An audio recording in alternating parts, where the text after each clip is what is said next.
Okay.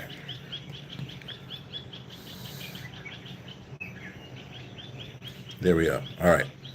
We're back. We're live on everything again. All right. So back to the businesses. There are really two different types, right? So the last business that we set up, that individual wanted to live here, right? Still an investor permit, whether they live here or not. The business that we set up just before that, she doesn't want to live here, right? I think she lives in Tennessee. So those two businesses operate the same way, but one wants to live here and the other one doesn't, right? So they're structured a bit differently. Now, let's start with the one who doesn't want to live here, which is more than 50% of our business clients. For her, we built her a duplex. Down to her specifications, right? So she sat down with our architect. She actually picked one of the designs that was already existing. We can typically do better prices on the designs that are already existing, but you have the right to sit down with the architect and design whatever you want. And so she has a duplex. She has 6 bedrooms, 6 bathrooms, and 2 half baths, and a pool. And she has a 1/4 acre of land. Okay. She has her company set up. She has her investor permit, which is a legal requirement to do business here, set up. Our law firm did all of those things for her. And then she remotely manages that. Okay. Now, we were talking about how we used to do the agent thing. Now we don't do the agent thing because it gets sticky and it gets complicated, right? This is one of those examples where it gets sticky and it gets complicated, right? Because she's the agent's client, not our client, right? So in that particular situation, you run into things where you can't protect the client the way that you would like to if they were your client, which is why we've just gotten rid of that. We don't do that anymore, right? So when you're doing business remotely like that, you got to be real careful about who your on the ground agents are, right? Because, and especially if your only focus is like price, like if you're like, oh, I want to build an outside barbecue, an outside kitchen with barbecue and a pizza oven and all that, then to service the pool, right? The issue becomes that folks who are not trying to do right by you can quote anything, right? So all of my former clients and my prospects, my current clients and all of that, if you ask them about how they paid for construction with us, they never ever pay again, right? Hey, Lindsay, how are you? They never pay again, right? So they pay whatever the package is. If there's any issues, which there's always issues in construction, we pay for it out of pocket or out of margin, right? So we make it a very seamless situation where this is the price. We've told you the price doesn't change, right? And then that's the end of that.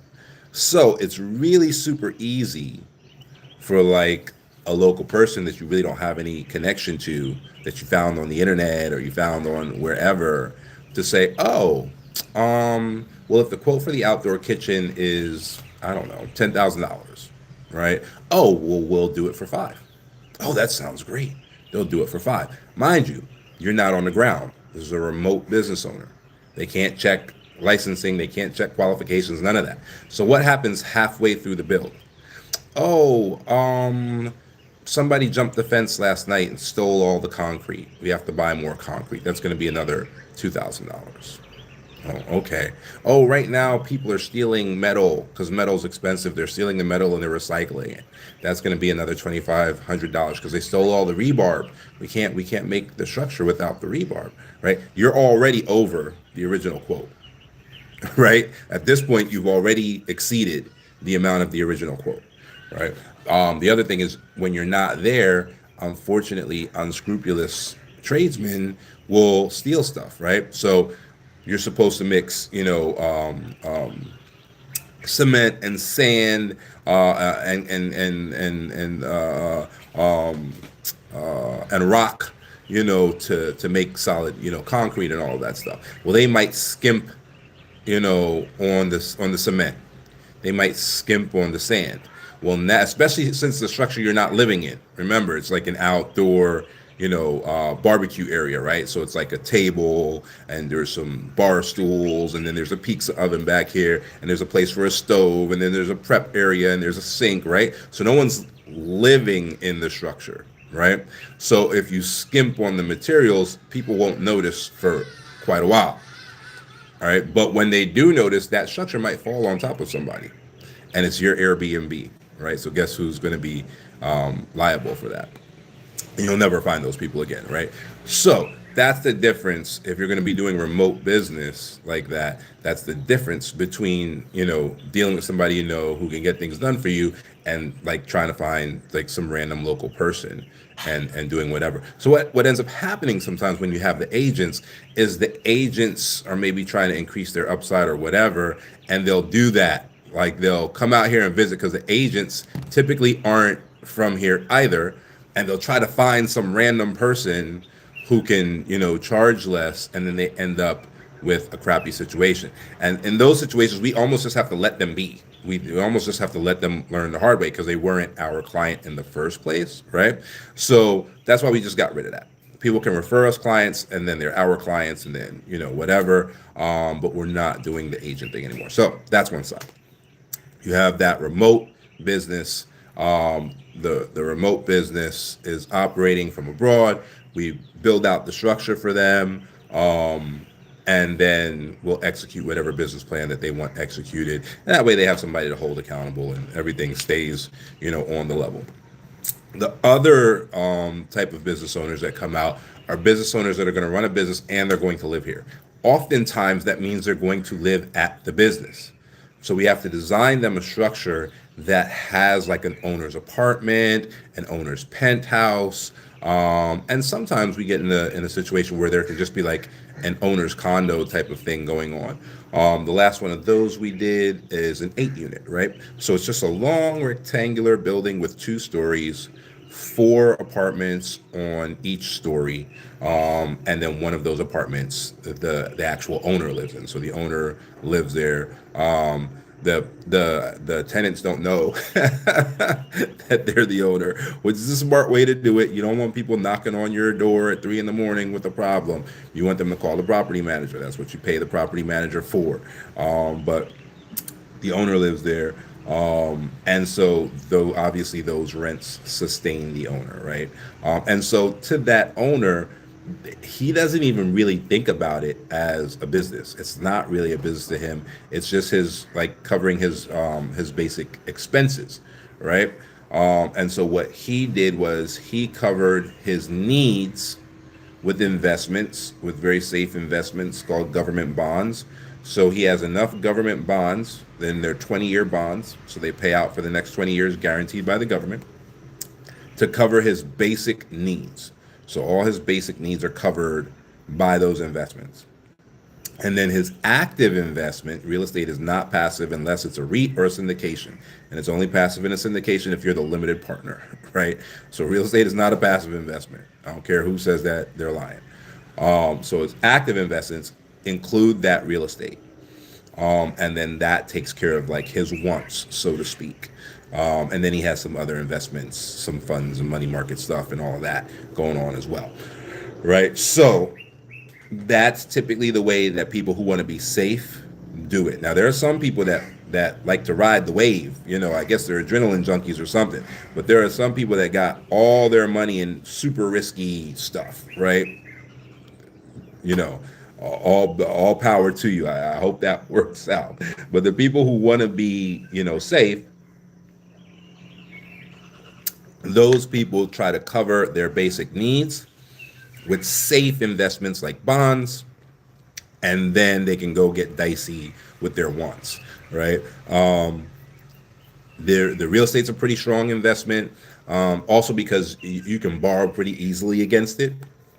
There are ways to borrow against securities, bonds included, but it's not as straightforward as just, hey, send the valuator out to evaluate my property, and go from there. And here, typically, not even typically, every single client we have that we've relocated from the West owns their property free and clear. All right, so even if they took a loan in the United States to do it, that loan does not stand against them in any meaningful way here. So, as far as here is concerned, they own that property free and clear. So, as far as a local bank is concerned, and they want to, tap into any of that equity, they own that property free and clear. So that's a pretty good deal for the local bank, especially if it's cash flowing. And one of the things about living in a property like that is when people see you there, you kind of set the standard for who lives there. And it's a very kind of local cultural thing. People will come, they'll see who already lives there, they'll look at the cars that are parked, and they on their own will make their own assessment of like, should I be here or not?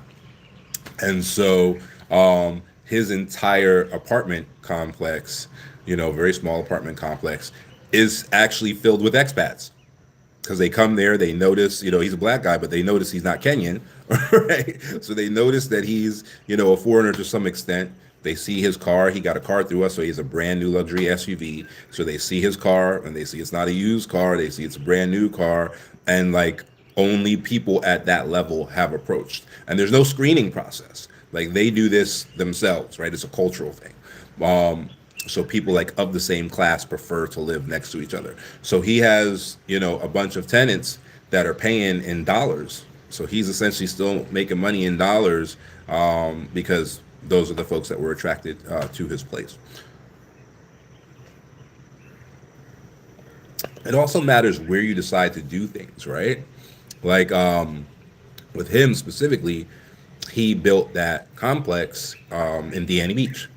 That's a tourist area where tourists and foreigners frequent all year long, right? There is a tourist season where it's more intense, but all year long.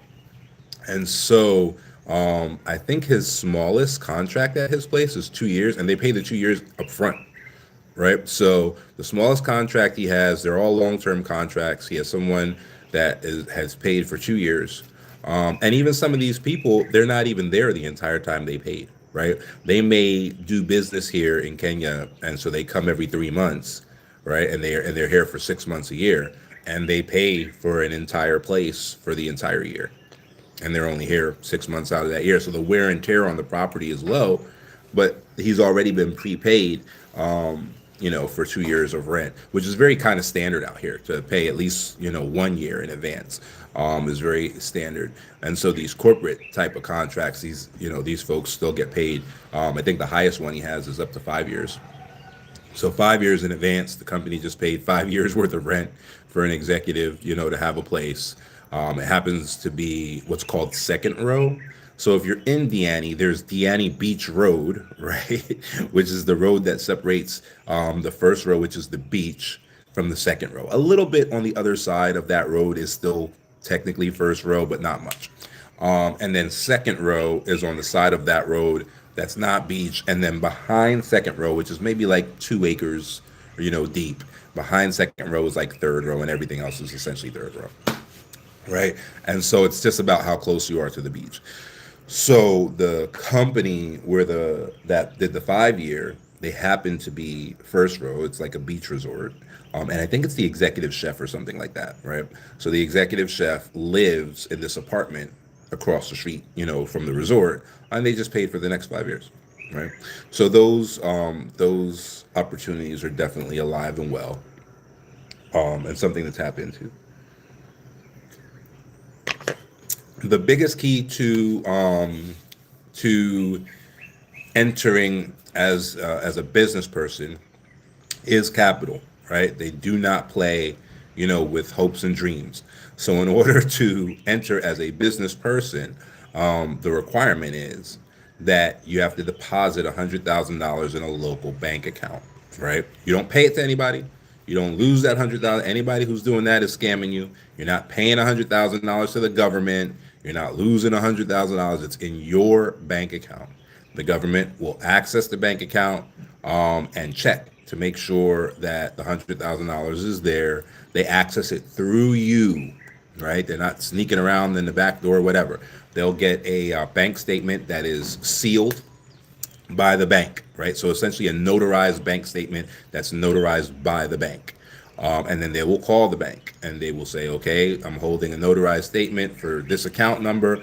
What's the balance in that account? Right. So you got to let it sit there for a little while. And then the bank will report, like, yes, we did notarize that. This is the current balance in that account right now. And then as long as it's still 100,000 plus, they will then go ahead and issue that permit, right? You have the capital to be a real business person. Okay, great. Once that permit comes out, you're able to live here, leave and come and go, whatever, just like a local, like a citizen, essentially, right? And then we set up the corporation and all that. There's all these other caveats that are part of that permit, right? I'm giving you the highlights. But by that point in time, you own a company, all your tax stuff has been taken care of, and you're ready to rock. Once that happens, typically those clients then release some portion of, if not all of the 100,000 to our development division, and we start building them whatever it is we're building them, right? So it might be a warehouse, it might be a factory, it might be just their house, right? They might have an online business and like, well, I need a place to live, so we're just building their house. But then we acquire them the land, we build them whatever structure that they're going to be built, and typically we get them a car. Depending on their business structure, maybe they need a trust, maybe they need a holding company, maybe they need all these other things, and so all of those things happen and get taken care of at that point in time, and then we go forward from there, right? Once that's done, they have the right to live here until that permit expires. The permit expires every 2 years, right? So when the permit is getting ready to expire, we would renew it. Our law firm will renew it, right? Remember, we're vertically integrated. So we have a law firm, we have an architectural firm, we have a general contracting firm. Speak of the devil, the general contractor looks like he just popped in here. How's it going, Elvis? So we have a general contracting firm, all vertically integrated. So you don't have to go anywhere else or do anything else, right? It's all set up for you. And so once all of that's done, you can now legally work in Kenya, right? You have the right to operate a business in Kenya, right? You're not stealing a job from somebody. You're not illegally working, in Kenya. No one's going to be coming down on you. So by having that permit, you're good to go. You probably also need a business license. That's something that's going to be really easy to do because you already have an investor permit, and you already have a KRA pin, and you already have a company pin, and you already have a company, right? So all of those things have already been taken care of for you. Getting the permit is like $50. It's not very expensive at all. And then you operate, right? So then you choose how you're going to operate. Some people do the Airbnb thing. Some people don't like the Airbnb platform. We've been seeing a lot of, is it VRBO? Which I guess is an Airbnb-esque platform. So we've been seeing a lot of that. We see a lot of Booking.com, which is interesting because I hadn't used Booking.com in years until I came here. But a lot of people like Booking.com over Airbnb out here. So you just choose whatever platforms you want. There are some platforms where it gives you all of those things under one kind of umbrella. So you sign up for the platform, and then they'll put your listing on all of the other platforms, and then you just wait for the bookings to come in, right? So when it comes to the real estate side of things, that's how that works. You don't have to be involved in real estate. It's just one of the easiest businesses, right? Because most folks that can afford to do it have already purchased a home or already lived in an apartment complex, and they got a really good understanding of what it would take to do it. And so that's why a lot of people kind of lean in that direction. But you can do whatever floats your boat, right? Nursing, if you are a nurse, one of the biggest opportunities right now is to go ahead and do a nursing agency. A nursing agency that assists nurses in immigrating to the U.S., immigrating to, I think Canada also needs nurses. I don't think I don't think nurses are on the UK list, but that is a huge business opportunity for folks, that are in that realm. We had actually registered a company to do it. years ago, where my ex was a RN, and my mom it was a doctorate of nursing, a PhD in nursing, and so I'm familiar, with that world. And so we had registered a company to do it, but it was really, that my ex was gonna, run it because she was the RN and she was licensed and all of that and everything, and she's an ex, so that happened. But it's a huge opportunity. We did a lot of due diligence, looked into everything, and made sure that it was the way to go. And it was, and it still is, right? There's a lot that can be done there. And we're pretty well set up to assist people in transactions like that because of our contacts within the government, our contacts within immigration. Our law firm is pretty well positioned to be able to make meetings happen and get things done. So that's super great opportunity. Mobile repair type opportunities, super great opportunity, right? Things like Safe Light, right? So I don't know if you guys remember the Safe Light, company. I don't even know if it still exists in the United States. They used to have a little jingle: Safe Light Repair, Safe Light Replace, And so what they would do is you would get a broken windshield, a rock from a truck or something hit it, right? And they would come to your house and repair your windshield without you having to buy a new one. It's crazy, right? They had like an epoxy resin. They'd fill the crack with the resin, and then the resin would like turn into glass, and you wouldn't be able to see it anymore, right? Stuff like that, it can work out really, really well here, right? Because it's a mobile repair type of situation where you're going to the client and doing something, for the client. The just the concept of it already attaches you to the highest classification of client that could exist, right? So these are folks that are not going to have a problem paying whatever your rates are. They're going to understand that they need to pay a premium price for you to come to their place and do whatever work, right? So they're good clients in that sense, where they're not haggling with you and giving you a problem and all of that. You can just do really good work, get paid really well, and keep it moving, right? So all of those types of businesses are definitely on the level out here for the ability to just blow up.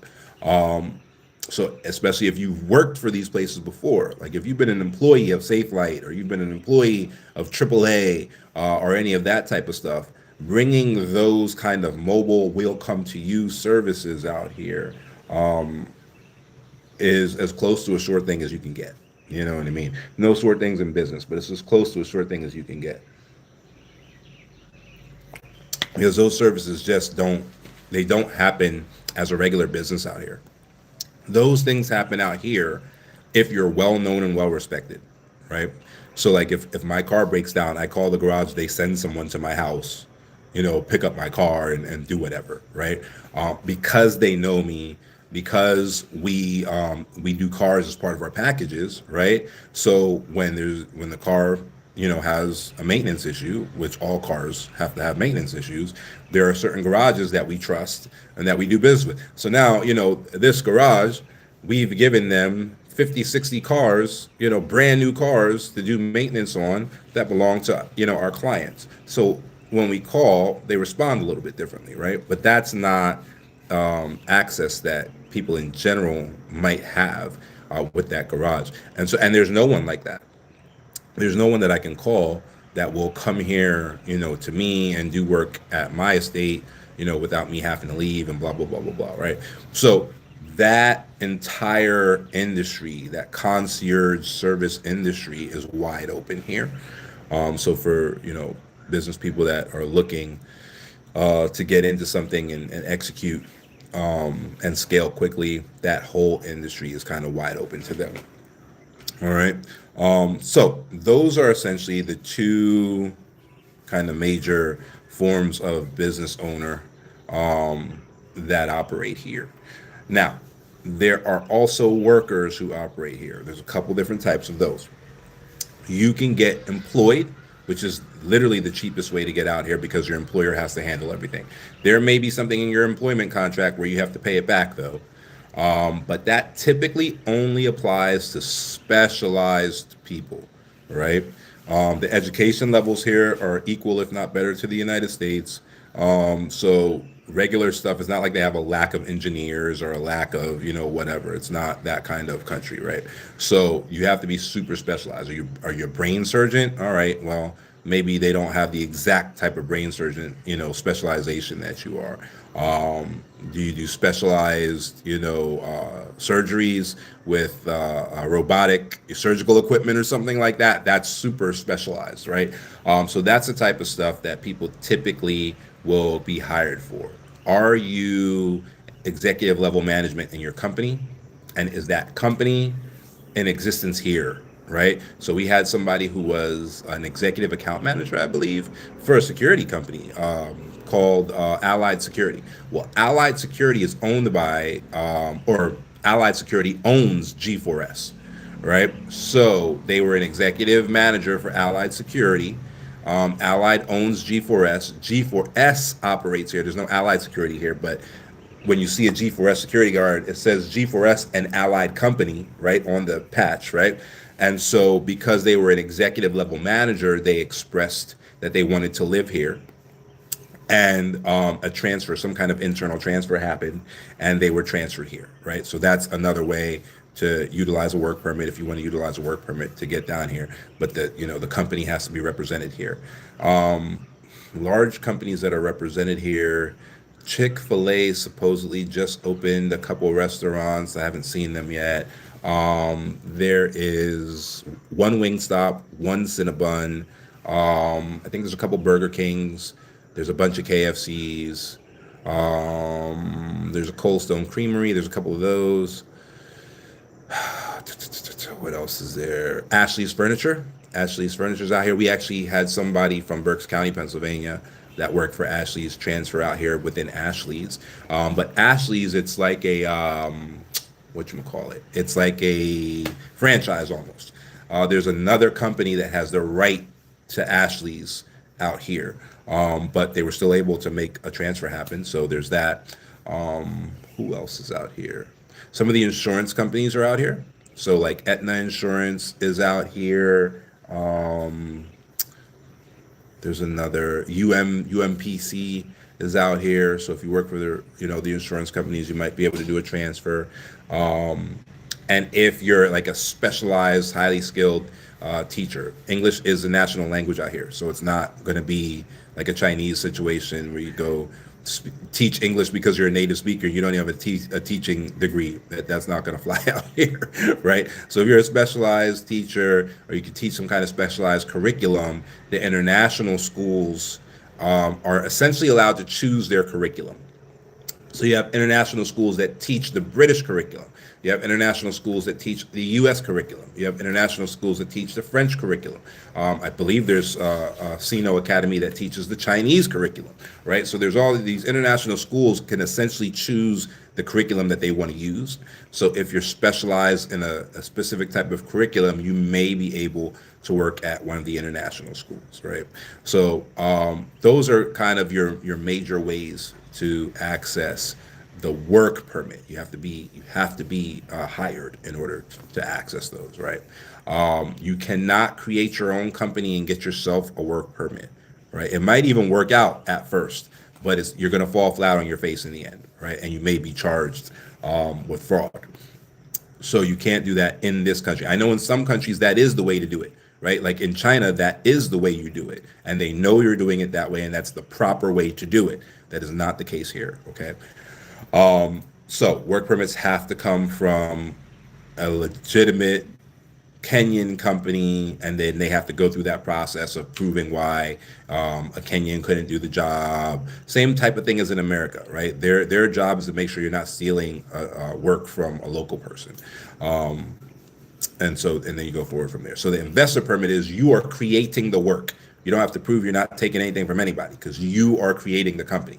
Completely different process, right? Most people who want to do business here are looking to do business through the investor permit. Now, there are folks who passively invest And because they are an investor by U.S. definitions and Western definitions, they think they need an investor permit. An investor permit should probably be called a business owner permit. An investor permit is not required to make passive investments in securities, even private, stock in a private company. It's not needed. You can be a tourist. You don't even need a permit. You could be living in Canada and buy something on the Nairobi Stock Exchange, right? You don't have to be here at all for that. So to buy passive investments like that, you don't need anything, really, except for some due diligence and guidance. You want to make sure you're doing the right thing, but but um, that's not what an investor permit is for, right? So even though the word investor is in there, which confuses people, an investor permit is not for a passive investor who's buying stocks, bonds, shares of REITs, limited partnership shares, limited liability partnership units, any of that stuff, where you're essentially putting your money in and you're getting capital gains, a return on investment. You do not need a permit for that. You don't even need to be here for that. Okay. You should be doing your due diligence, of course. You should probably have a law firm involved, of course. But from a governmental, policy kind of position, that's not what an investor permit is for. An investor permit is for you creating a business. Okay, if you're going to be creating a business and doing business here, and you're a foreigner, you need an investor permit. Okay. All right. NGOs are a different permit, right? You can have an NGO permit. It's a little shakier, right? Some people, it might be easier if they already have a nonprofit in their home country that's operating and active, and has money, right?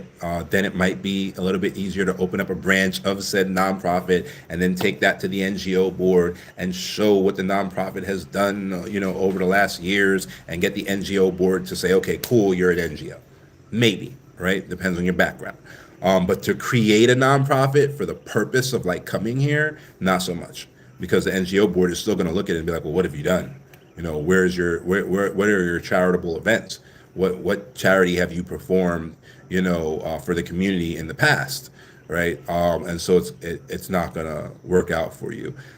So most people who are operating on that kind of NGO permit, what they're actually doing is they're being hired by an NGO, right? So, that's a different thing. If you're volunteering for an NGO, or you're volunteering for like a religious organization or something like that, there's a permit that you can use for that as well. That's a specialized permit, right? There's also a specialized permit for miners. If you're mining, there's a specialized permit for that, right?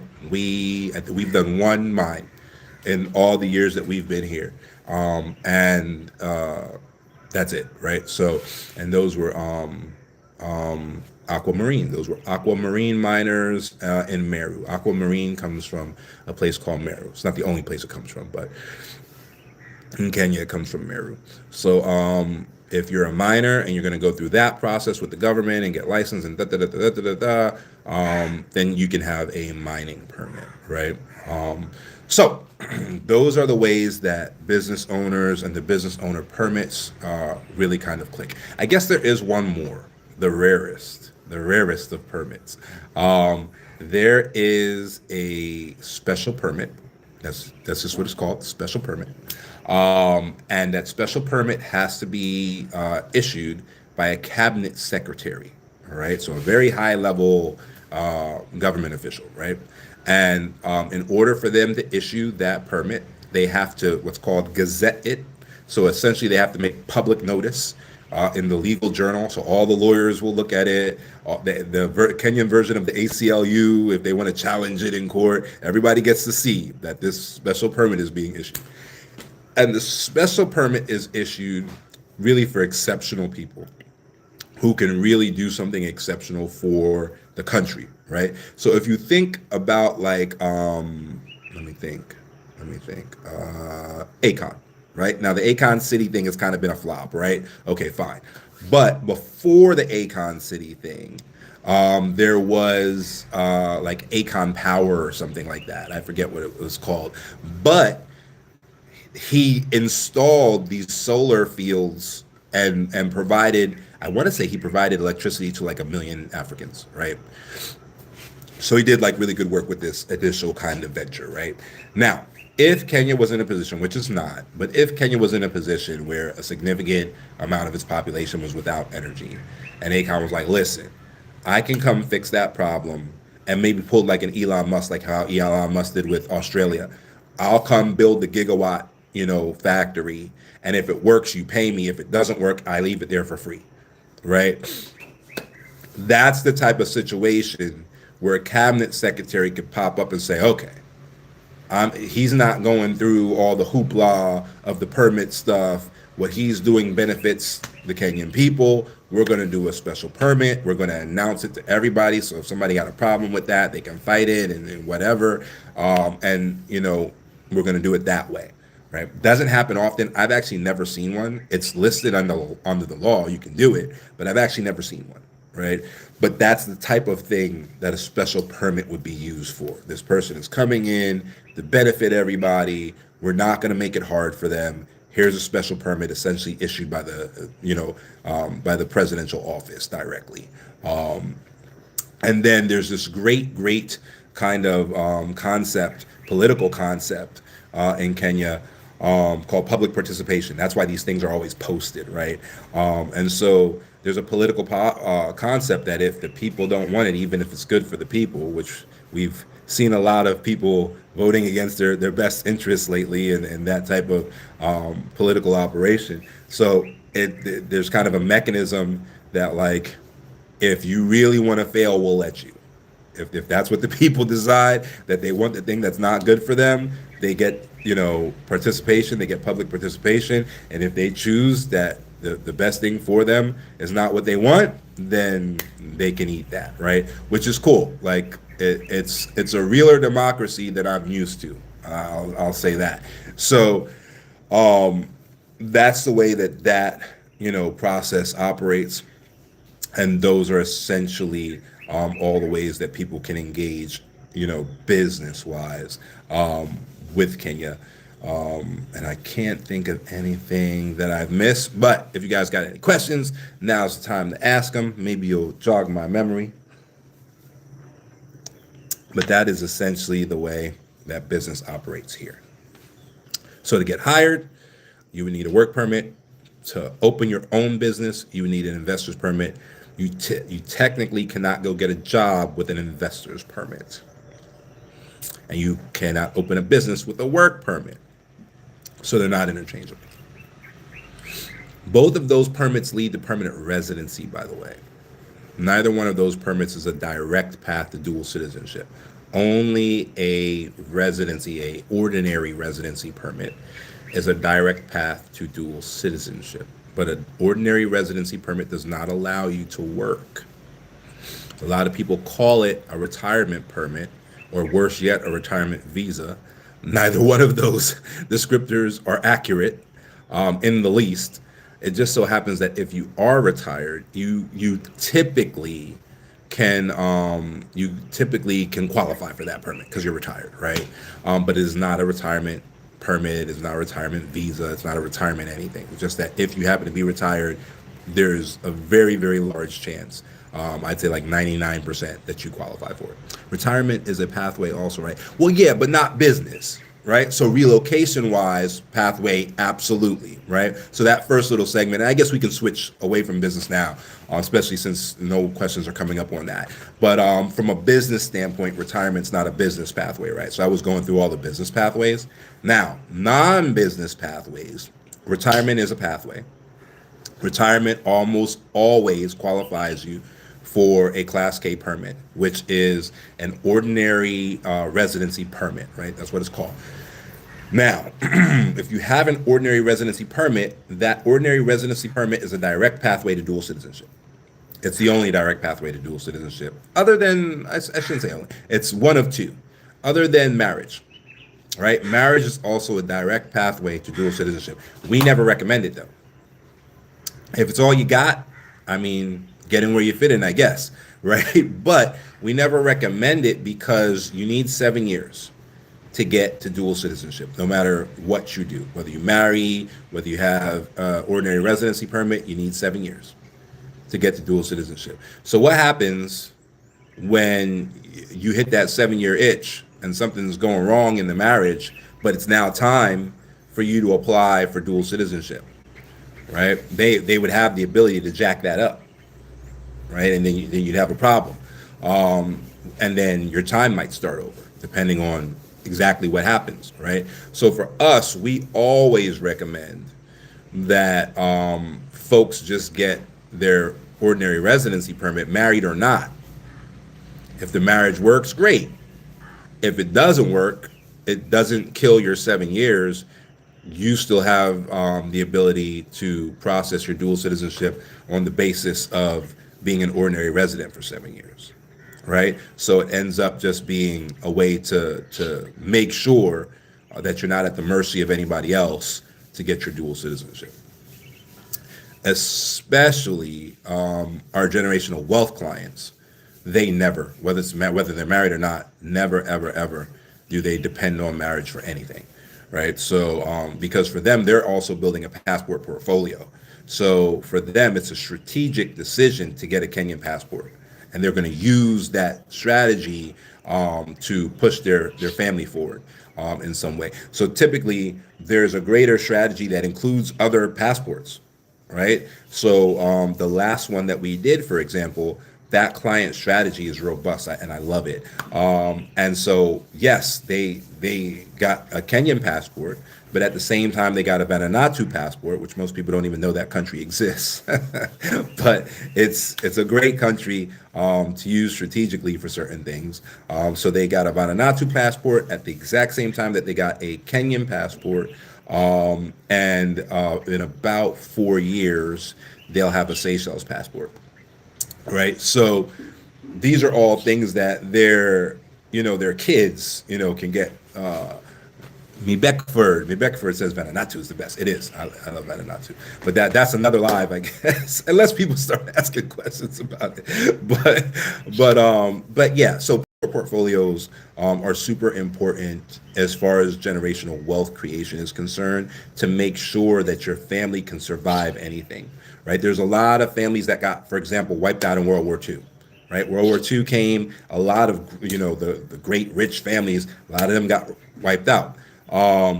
The Rothschilds didn't get wiped out because they had family centers in multiple countries. So they had like a London office, they had a German office, they had the New York office came after World War II actually, but they have a New York office.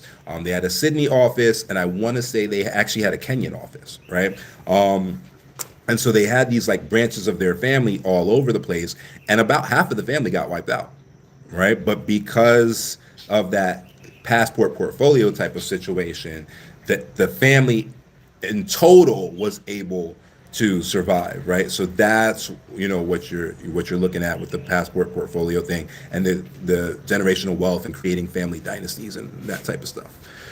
Okay, what's that? That looks like YouTube. Book of Vibes. If I start off with an ordinary permit and then 3 years down the line I want to start a business, does my time for citizenship start all over again? Well, what ends up happening in that scenario is your time doesn't start over. If you went the other way, it might.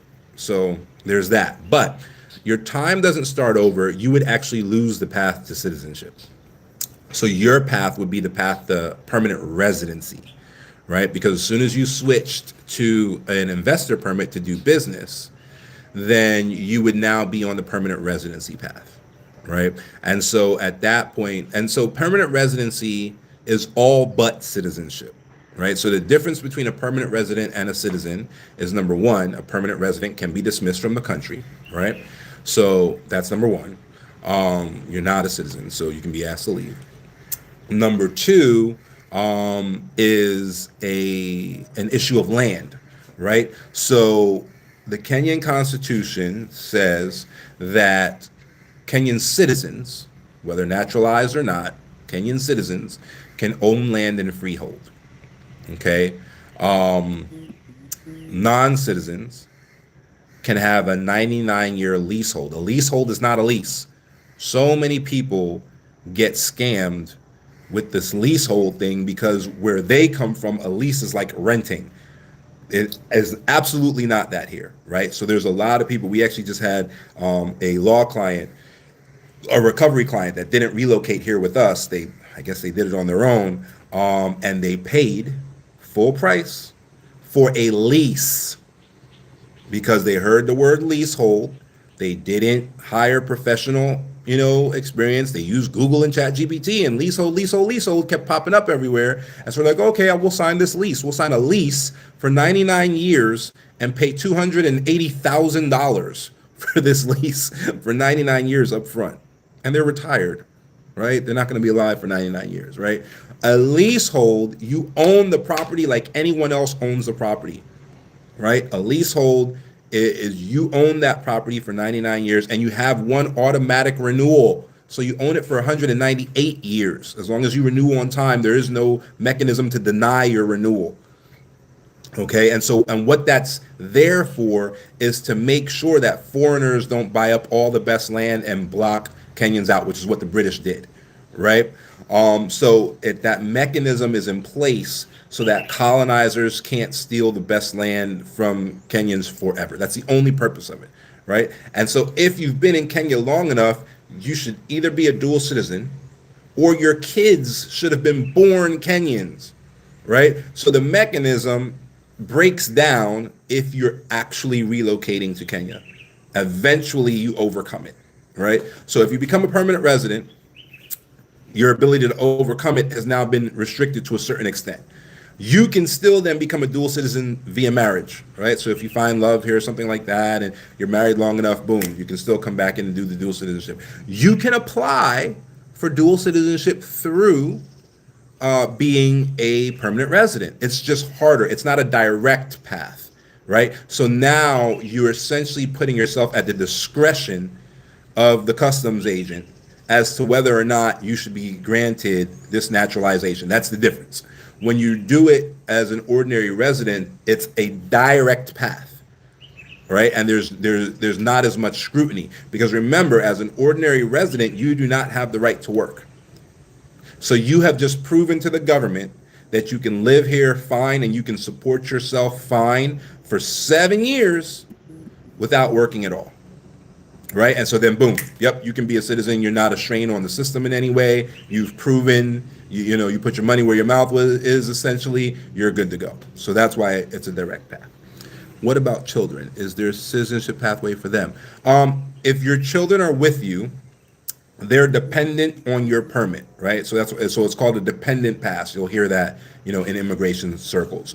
So their dependency on your permit, and then when your permit turns to citizenship, so does theirs, right? So you have to apply. It's not automatic, but that's how that works. If they're born here, then they might automatically be citizens. Now, that doesn't always happen. Birthright citizenship it isn't standard in the world, right? Quite a few countries do have it, but it's not standard in the world. So we've been in situations where we make the application and the government disagrees and issues a passport. We've also been in situations where we make the application and they're like, both of these parents are from New York. So why exactly is the child a Kenyan? And then you have to make the argument. So then our lawyers get involved and we have to make the argument as to why the child's a Kenyan. But if, like for me, I married a Kenyan. My wife's a Kenyan. So our son was a Kenyan at birth and a U.S. citizen at birth, right? A lot of people get that twisted, that if you have a child that's an American and you're not in America, the child's not an American, right? One of the parents had to have been an American, I believe it's for 14 years, 5 of those years above the age of, I believe it's actually 14. And then you just have to prove that. And as long as that's true, and I might even have those numbers twisted, but 5 years above the age of 14, you just have to be able to prove that. Typically, the best way to do that is taxes, because even though it's saying above the age of 14, typically you're not in another country having kids as a 16-year-old, right? So typically the easiest way to do that is to simply show your tax returns, right? And you can go to the IRS and get like your tax file and show that to the consulate, and they will give you a certificate that says that your child was a U.S. citizen from the time of their birth, period. You'll see that also in certain people's passports. Like somebody, like, somebody might show you a passport or something like that, and on the passport it'll say, yeah, U.S. citizen and all that. Place of birth, Germany. And you're like, what?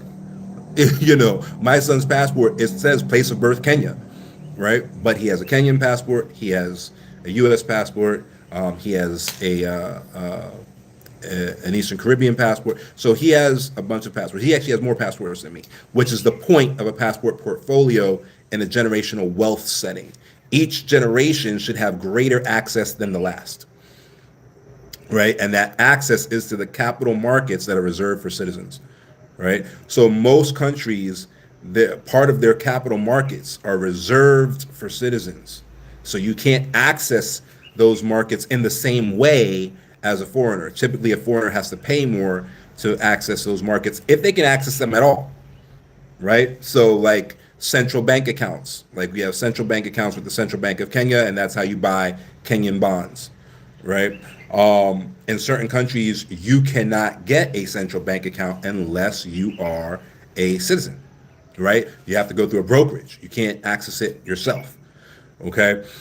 So this access that you get as a citizen and safety net access, right? There might be like a Medicaid type of situation. There might be access to funding, access to import assistance and stuff like that. So, for example, as far as like a kind of practical example, my son, let's say, gets involved in, I don't know, let's say coffee beans, right? Something simple. Kenya's well known for coffee. It's in the top 5 countries in the world for coffee. Let's say he gets involved in coffee beans. He wants to start selling coffee beans from Kenya, from his farms in Kenya, to the shelves in the United States. He will now have the option of utilizing the Caribbean XM Bank, the Afra XM Bank, the Kenyan XM Bank, or the United States XM Bank to make that deal. He'll be able to finance the deal completely with government funds, right? Because he has citizenship access to all of those markets.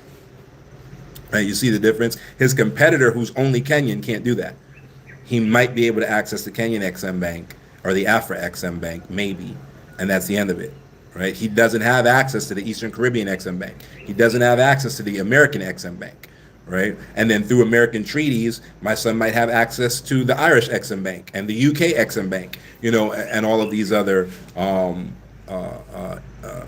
institutional, banks that folks typically don't even know exist, right? So that's why passport portfolios are important and powerful.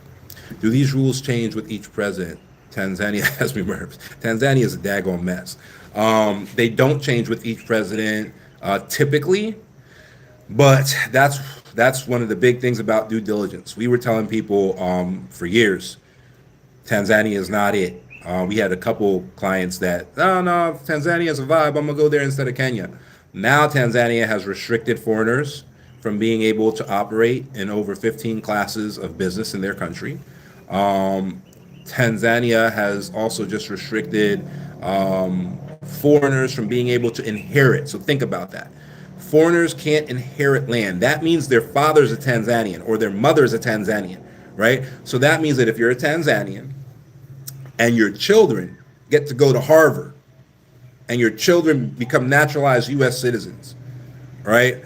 And your family land, the land that all your ancestors are buried on, your son can no longer inherit because he had the opportunity to go to Oxford or Harvard or whatever and became a citizen there, because Tanzania doesn't have dual citizenship, right? So it blows my mind when an American relocates to Tanzania, off of vibes.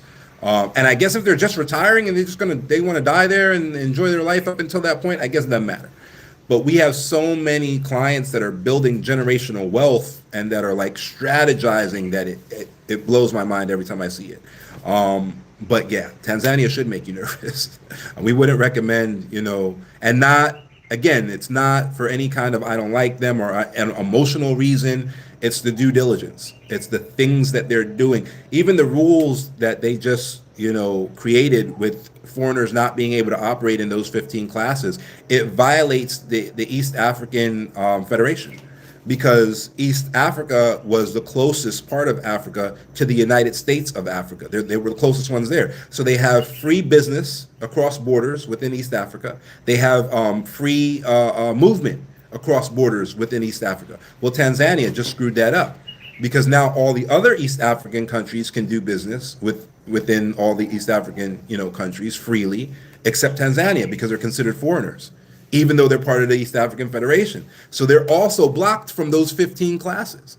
So now what? Now do we kick Tanzania out of the East African Federation? They're already dual members. They're already part of the South African Federation and the East African Federation, right? But it seems like they lean into the South more for some reason. So maybe that's just where they need to go. But they're not making great decisions for investors. They're not making great decisions, for other Africans. Because they could have very easily said European investors, non-continental investors, which would have included me, right? I don't do any business there, but that's okay. It doesn't have to benefit me. It just has to make sense, right? So right now, unfortunately, they're not making a whole lot of sense. So you're wise to be nervous about that particular country, and we would never recommend them at this point in time. I did see a TikTok question. I know I passed over you. I'm sorry. I'm looking for your question now.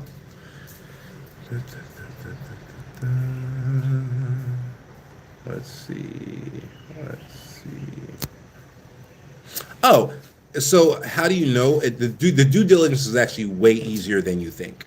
A lot of people, I guess it's analysis paralysis. A lot of people overthink it, right? The due diligence is way easier than you think. What you do need to know is your goal. So as long as you know what your goal is on the back end, then going backwards from the goal to figuring out which country is the best is super, super, super duper easy. We get a lot of folks that they'll do a consultation with us and we'll just let them know like, hey, Kenya's not the best country for you. You can do what you talk about in Kenya, but the best country for you is blah, blah, blah, right? And that's because if we know your goal, there's actual data and benchmarks that will let us know which country's best. Right? So it's not a guess and it's definitely not vibes. That's the worst thing in the world. The second to worst thing is DNA, right? A lot of people do that. And it's just such a horrific and just fundamentally flawed method of figuring out where to go, right? Because it's horrific in the sense of you don't know if that country is going to be friendly to you, number one. That's number one. Number two, it's fundamentally flawed because the country that your DNA would point to did not exist when your ancestors were taken from the continent, right? So there's no real ancestral link. That just happens to be where those probably nomadic people were when the Berlin Conference dropped on top of their head, right? It says nothing about the actual culture that DNA result is pointing to, right? So I'll give you a really good example, my personal example. In my DNA, my haplogroup points to, on my Y chromosome, 100% match to a tribe called Balanta. Balanta tribe, the specific tribe that my DNA matches is in Guinea-Bissau, right? But if you go and check the actual history of the Balanta, they come from the border of Egypt and Sudan. They're a nomadic tribe that goes back and forth. And when the Berlin Conference happened and when those artificial European borders got dropped on Africa, they happened to be, in that Guinea-Bissau, Ghana region, right? So for me to now say, oh, okay, I did a DNA test and the people are in Guinea-Bissau, I'm going to go to Guinea-Bissau, that has nothing to do with my actual ancestral heritage. My actual ancestral heritage would be on the east side of Africa, not the west side.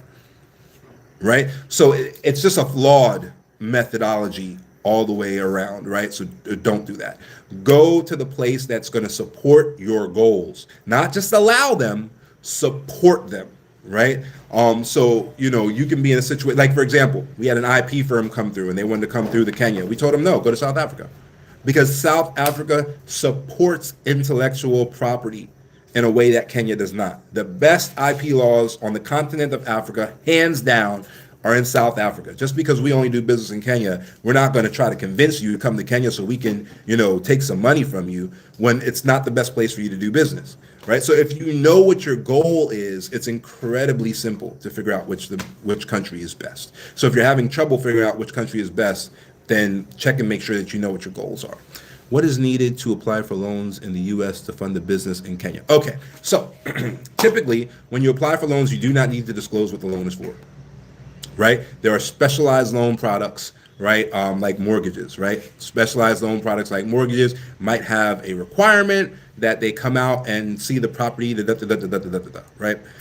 So with most of the loans that people use to relocate to Kenya, it is a personal loan. It can be a business loan, right? So we were talking about earlier those people who have investor permits. In order to get an investor permit, you got to put up $100,000 and show that you're a real business person. It's not a dream or something like that. You have a real business, right? In that regard, the business you open here can be a subsidiary of the business you have there, right? Now, there's typically a minimum level of ownership, right? So you've probably even seen on some applications where you're applying for funding, it says, does anybody own 25% or more of this business, right? But if you do, then it's just a branch of that business somewhere else. So if you were to get a business loan in the United States, but you have business operations abroad, there would be essentially no problem with that money funding those business operations abroad, right? So that's one way if it's on the business side. But typically, it's some sort of cash out or personal loan. So if it's a house, typically people will do some kind of cash out refinance. If you're a veteran, there's a VA cash out refinance loan, right? Or some kind of DSCR loan or some kind of cash out refinance loan, and they'll take the cash and they'll come here. Or they're doing some sort of personal loan and they'll take that and come here. Or they might even, liquidate the cash balances on credit cards. We've seen that happen and then come here. That's obviously riskier. We've also seen people will have like a significant amount of cash, probably from some sort of estate sale or real estate sale or something like that. And then they'll also have a significant amount of credit available, right? Typically, what those people will do is they'll use the cash first before ever touching the credit. Right? So they'll build their house with us cash. They'll all of their processing and all of that stuff cash. They'll do all of that and they'll get the cash kind of moved out of the way. Right? And some of that cash might actually be waiting for them, right? Because you can buy a service that your cash is inside of, right? Like you can buy like a trust or something, and then like a chunk of your cash is actually inside of the trust. Or you can buy like bonds. You can buy like bond service. So your cash is actually in the bonds and you only paid a small percentage for the processing on it, but most of your cash is still intact, right? And then when all of that is done, which might be, 9 months later, then they start tapping into that credit, right? And the cash is already spoken for, and it's been spoken for 9 months, right? Time matters. Time is the key ingredient for most of this stuff, right? So now it's been 9 months, the cash is gone. Now you're tapping into credit, right? In good faith, you're paying that credit back as you can, whatever. Life happens, and it no longer makes sense for you to pay that credit back, okay? And then at that point, you'll negotiate with your creditors. Right, so you go ahead, you negotiate with your creditors typically, try to figure out a resolution. If life keeps happening and there's no feasible way for you to finish, that process, you would then enter bankruptcy because you're an American. Bankruptcy would go ahead and discharge all the debts. The cash is long gone before you even got into the debt, right? So the progression makes sense. You ran out of cash, then you started using credit. You tried to pay back the credit. It didn't work. You ran out of credit. You discharged your debts, right? This is the progression to bankruptcy, right? But by the time you hit the end of that bankruptcy, if that's the way that things progressed, most of the things, if not all of the things that you have in this country are completely safe and are already in place. Right now, credit might be destroyed in the U.S., but you don't care about that if you live here, right? And the interesting thing is by the time The credit is restored in the U.S. It's the exact amount of time you need. Typically, there is one chapter that takes 10 years instead of 7. But hey, what's going on there? But typically, that's the exact amount of time you need for that to drop off of your credit, right? So it would drop at the exact same time that you got a second passport and got access to both capital markets. And then you rebuild. We have a lot of clients that do just that. Right? They'll go through that process. 7 years later, they're a Kenyan and an American, and they've built something solid over here in Kenya. They actually go ahead and monetize what they've built in Kenya and go back to the United States and buy businesses and properties cash, because they're cash flowing so significantly over here after those 7 years. So would it be a U.S. business or a Kenyan business? It would be both. So what it would be is that if you came here with an investor permit, one of the requirements of that investor permit, or the process to getting it, it would be to have that Kenyan business open, right? So your investor permit would be set up, and in order for it to be approved, you would have to have a company over here. Once it's approved, your U.S. company could buy a certain amount of the stock of your Kenyan company, right? So they could be issued whatever percentage makes sense for your overall situation. So you'll have to tap into your CPA on the U.S. side to figure out what makes sense, right? But you want to make it make sense for your overall situation. So they'll get whatever percentage they need, but that percentage has to be higher than the percentage that the bank needs for you to be able to funnel money from one company to the other via bank loan. So there's that. But it would be both. There would be a Kenyan subsidiary of your U.S. business, where the U.S. business owned a certain percentage of the Kenyan business. So the Kenyan business would not be liable for the U.S. business's debts. The U.S. business would own, let's just say, 25%, right? And so their liability from the Kenyan business is limited by their shares. So it'd be limited to the 25% that they own. And that liability goes the other way. So that's if the Kenyan business goes into bankruptcy or even, has some kind of legal trouble, they would be limited in their liability up to the 25% that they own. So that means that they might lose the 25%. That's the limit of their liability. That's what limited liability means, right? So, so that's the way that would work. A lot of the things are just about being legitimate. Don't look for loopholes. Just make sure that you actually meet the legitimate definitions of what these things are, and you're typically fine.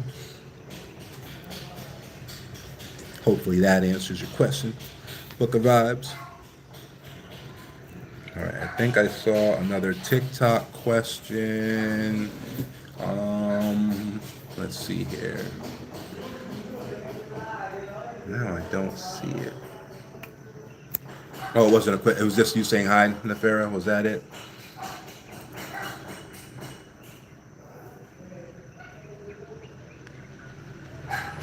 Oh no. How do you access XM Bank as a citizen? Okay, so most countries have an XM Bank. They don't always call it that. Just Google XM Bank in your country or your country XM Bank, right? But most countries have an XM Bank. They just don't always call it XM Bank. If you are a citizen of that country, you should have some pathway to access, right? No problem.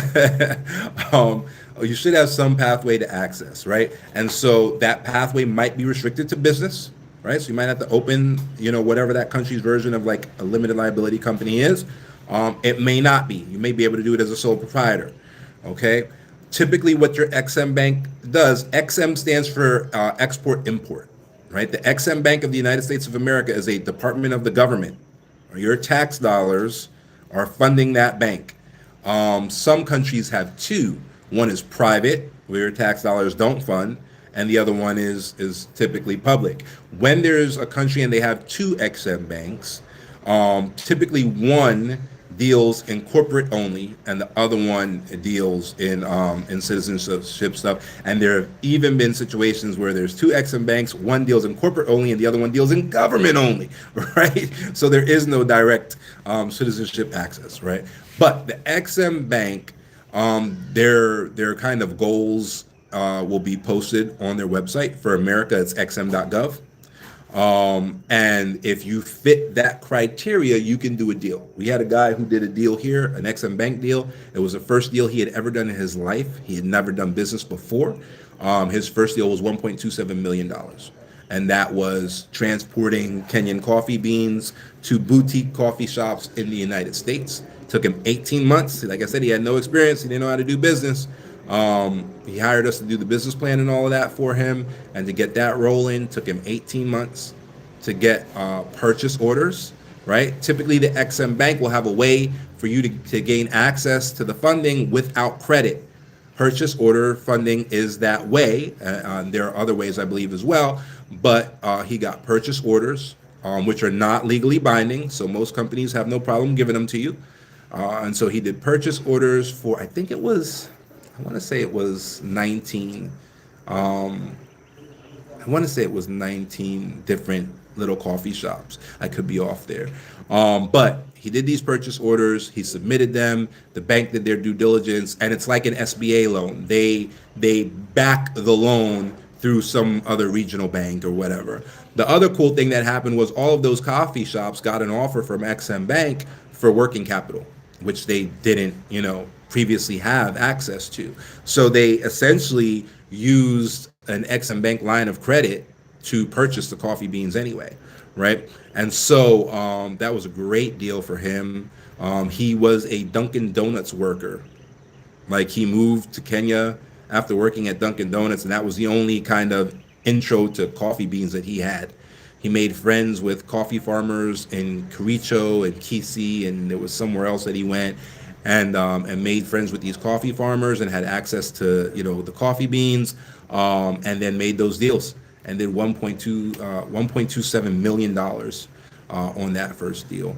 All of it financed by Exim Bank. He no money out of his own pocket. He had a Google voice, and he was calling people in America from Kenya, 12 hours a day, getting no for months.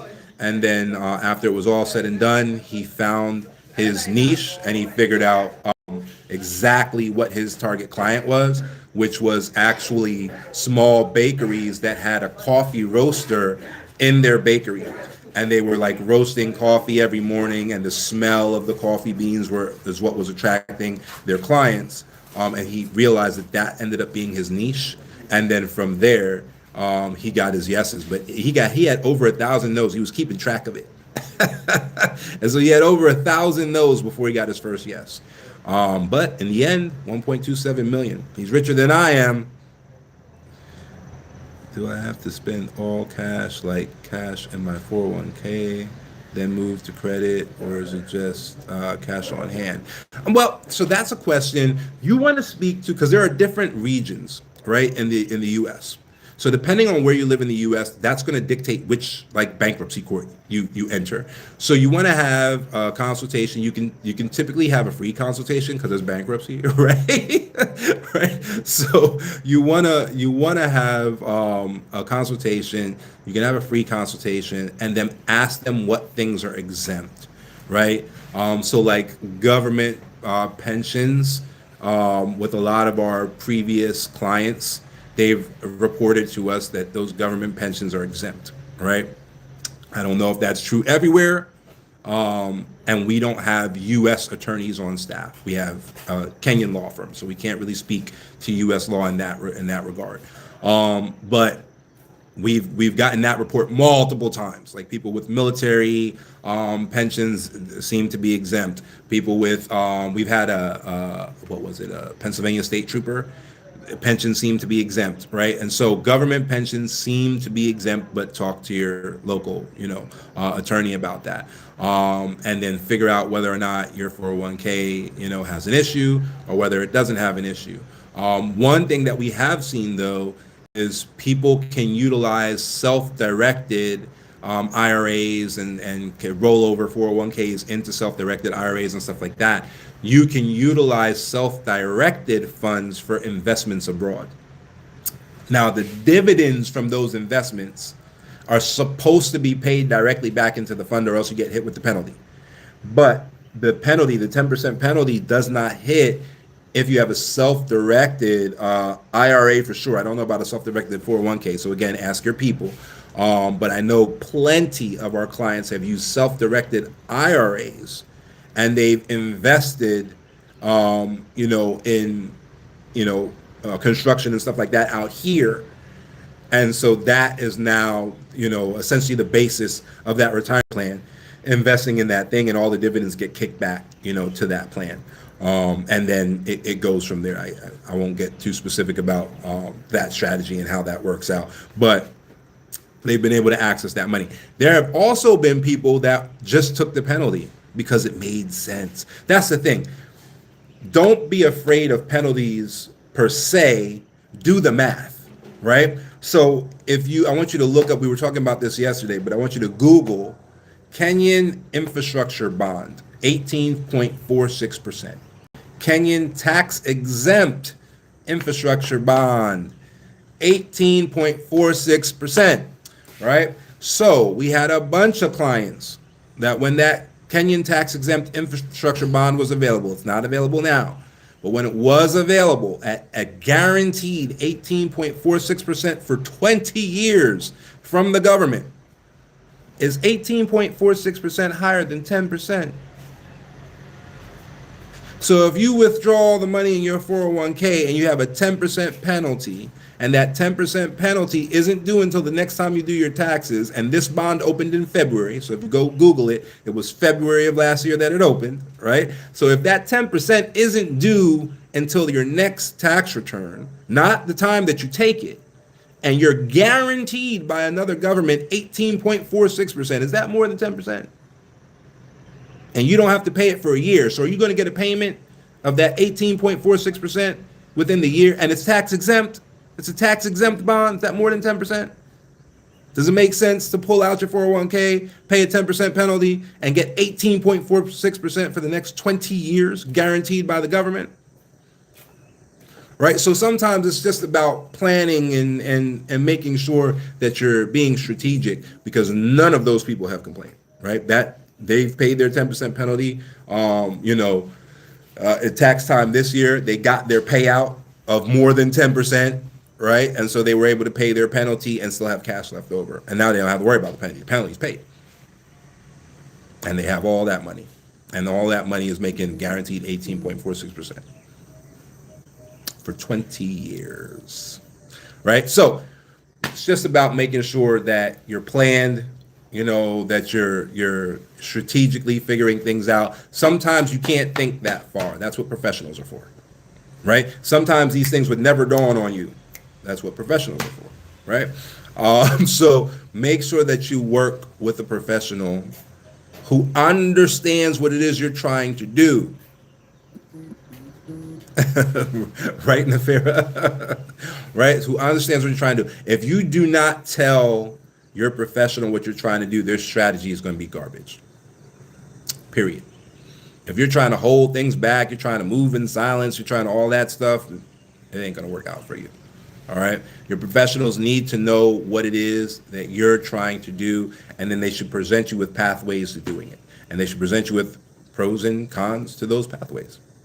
Right? Like the cons to the infrastructure bond was, of course, there's a risk that the country could disappear, but not a very large one, right? So if World War III breaks out, you're not worried about your infrastructure bond dividends. So there's that. The other con to it could have been Forex, right? Okay, it's 18.46%, but that's in Kenyan shillings, right? I got to make this 10% payment in US dollars, right? But there was no change in the rate. So it was 18.46%. There was no change, right? So everybody got their full 18.46%. And that was over 12 months. There was absolutely no change in the Forex rate over that 12 months, right? So, but there's enough of a gap there, right? From 10 to 18.46, you're talking about 8.46%. So there would need to be more than an 8.46% change in the Forex for even that to matter, right? So you got to weigh both sides of it and figure out, what you're going to do, and then go from there. Thinking of your middle class American clients, range of funds required to establish life in Kenya. Yeah, so our middle class clients, they typically pay somewhere between like 170 and 250 if they're going to build out their entire life. And what that includes is, let's start on the lower end, right? Let's say it's 170. And you can actually do lower than this, but these are just our preset prices, right? And they're preset based on architectural designs that already exist, right? So our smallest house that we already have an architectural design for and we can just build no problem is 170. That 170 includes their immigration. It includes purchasing of their land, an eighth of an acre, right? It includes the construction of that house, which is a 2-story, 3-bedroom, 3.5-bath house, right? All of their tax obligations, all of their legal obligations to the government, everything is covered in that, right? They can upgrade to, I think it's 210. They can upgrade to 210. And then they could have a off-grid system placed in there and a car. And we do all the legal work of transferring their driver's license from the United States to Kenya. They don't even have to take a driving exam. Everything is done for them. So they show up, they have it all. They show up, they have their tax situation worked out, they have their driving situation worked out, they have a brand new car with the 100,000 warranty or 3 years, whichever comes first, standard stuff, right? Car's a luxury SUV. They own their property. There's no taxes typically because it's typically what's considered agricultural land, so there's no tax on agricultural land. They have their own well, so they don't have a water bill. They have a bioreactor, so they don't have a sewer bill. If they did the upgrade, they don't have an electric bill because they're all solar off-grid. So their only bill is internet typically, right? There's a lot of them will run a backup power line, whatever. But then those folks are paying like $13 a month in electric. Right, so that's a full-on package where they don't have to spend another dime. They're good to go, right? People can come in and just onboard with us and then sit down with our architect and design their own thing, right? So they would have to put up a budget then and say, okay, architect, I want you to design me a house that's only $50,000 or something like that. It can be done, definitely can be done. And then those folks, they onboard at $35,000. Again, that includes all of their immigration. Anytime you touch us, we handle the immigration because without the immigration, nothing else happens, right? So that includes the immigration and an eighth of an acre, right? So you have your land, you have your immigration. Then if you want to build on that land, you would then sit down with the architect. So in that situation where we at, 6, 7, 8, that's $85,000, right? That they've put out and they own their own house, they have their immigration status, and their tax status is taken care of, and then our law firm has their back, so as they want to move forward, they can move forward with our law firm. I will tell you this, it is always most cost effective to get the entire full package. We have I would say a significant amount, like 35%. We have so many clients that'll come through, they know about the package, they can afford the package, and then they'll come through and they'll piecemeal it. And in the end, they'll be like, man, this is more expensive than, what I heard you say on this webinar, or what I heard you say. And it's like, yeah, because you didn't get the package, right? So when you get the package, we can buy everything together. So we get an economy of scale discount because we buy everything all at once, right? So people will come in and be like, you know what? I'm gonna check out apartments in Nairobi. Okay, no problem. You know what I mean? Do whatever works for you.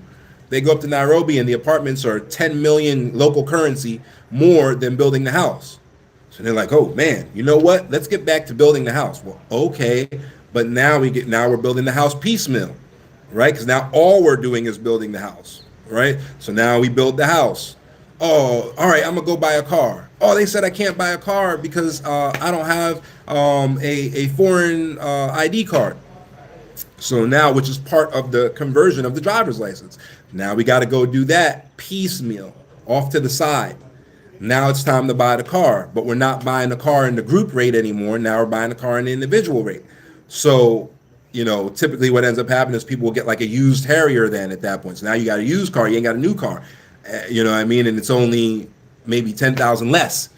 You know what I mean? So when people do the piecemeal thing, they end up paying more, right? So like we had a client that did what in the package would have been 220. They got a 4 bedroom, 4.5 bathroom house with a family theater on the roof, the whole nine. Really, really nice, right?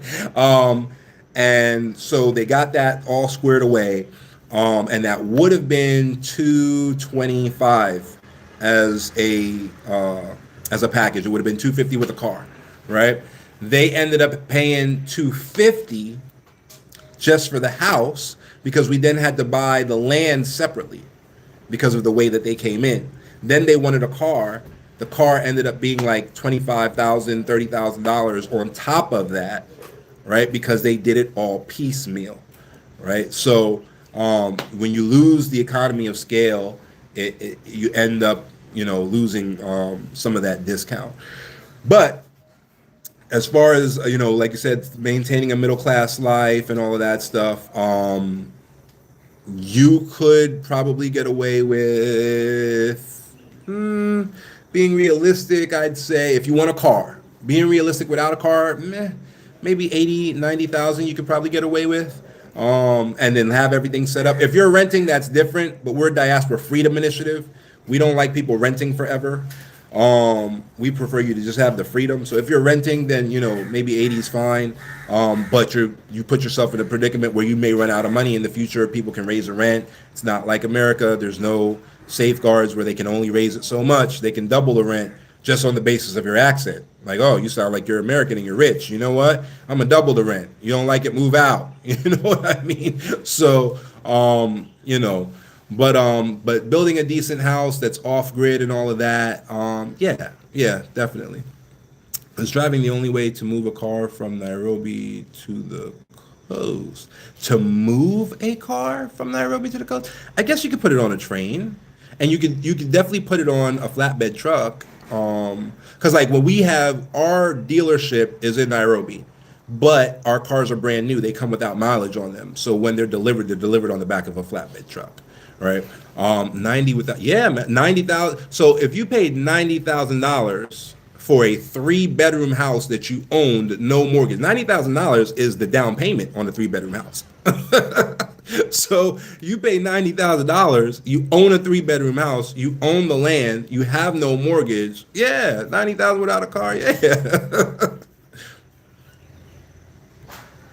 Will you go live when it's available again? Yeah, I typically go live at this time every day. I understand that most of our clients are US. And this is like midnight for you guys. So we're trying to figure something out. Like for me to go live, I don't know, when it's like 8 or 9 p.m., it would be like 1 a.m. for me, right? So here, like right now, it's 7:43 a.m. So I know it's like approaching midnight on the West Coast. A little bit better for you guys, like in Cali and all of that. But I typically go live at this time every day. I'm trying to figure out some live times that are a little bit better for you East Coasters. So you may see me pop up in the middle of the day and it be pitch black behind me, right? Because it's going to be 1 a.m. or something like that. Or I might be inside and it's just, in my office, there's a white wall behind me. So, we'll get that figured out. But I typically go live every day. And you're asking that from YouTube. So I typically am always live on YouTube. I'm also live on Facebook. So if you see my finger pointing directly at you, you're Facebook. This is TikTok. This is YouTube. So YouTube and TikTok, I'm typically live every day. I try to also go live on Facebook. Sometimes the connection on Facebook is wonky. I don't know why. Yeah, man, no, anytime. And ask any question. If something doesn't immediately click, a lot of times, if you're not, like for house building and all of that stuff, a lot of times, if you haven't built a house or whatever, people forget that, like, oh, wait a minute, permits have to be, taken out. And here, I actually really, really like this. It is a pain in the butt timing-wise. But here, you need an organization called NEMA, which NEMA is the EPA out here. But when the EPA does their analysis out here, part of the environment is the people, right? So when NEMA does its environmental protection analysis, when we're building something, they also do an analysis on how it would affect the local people, which is awesome to me. So like, there are all these other things behind the scenes that I don't even think of talking about because they're technical. So if there's some kind of gap somewhere, and you're like, wait, but that doesn't make sense, or where's the connection here? Just ask the question, because sometimes I'll glaze over it just because I've been doing it for a decade and a half. I can't afford your package, but I appreciate the information. I want those. Yeah. We get all kinds of stuff. Like I said, that's a relocation package. We have people who don't relocate, so then that package doesn't even matter to them, right? We have people who just invest and only get things like bonds. We have people who do their family trust out here, because the family trust out here allows 10 million to be distributed to their descendants tax free every year per descendant.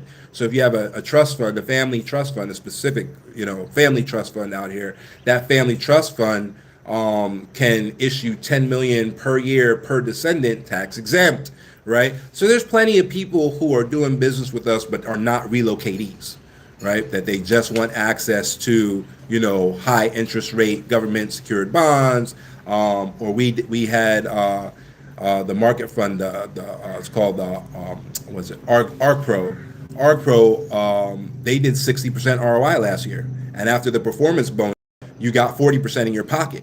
So we had one client that they did the 100,000 for the investor permit. ArcPro came up. It came up at the same time as the tax exempt bond. Actually, it was February, but it all went through in March. But started at that same time. They actually took the entire 100,000 and they were like, throw it in there. And this was their this is the first year of the fund, and we were like, what?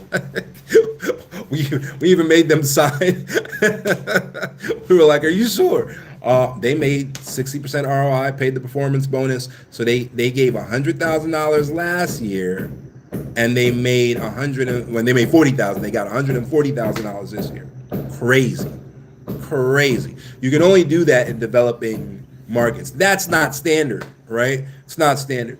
But you look at like Mansa X Fund, which is another one that our clients are invested in.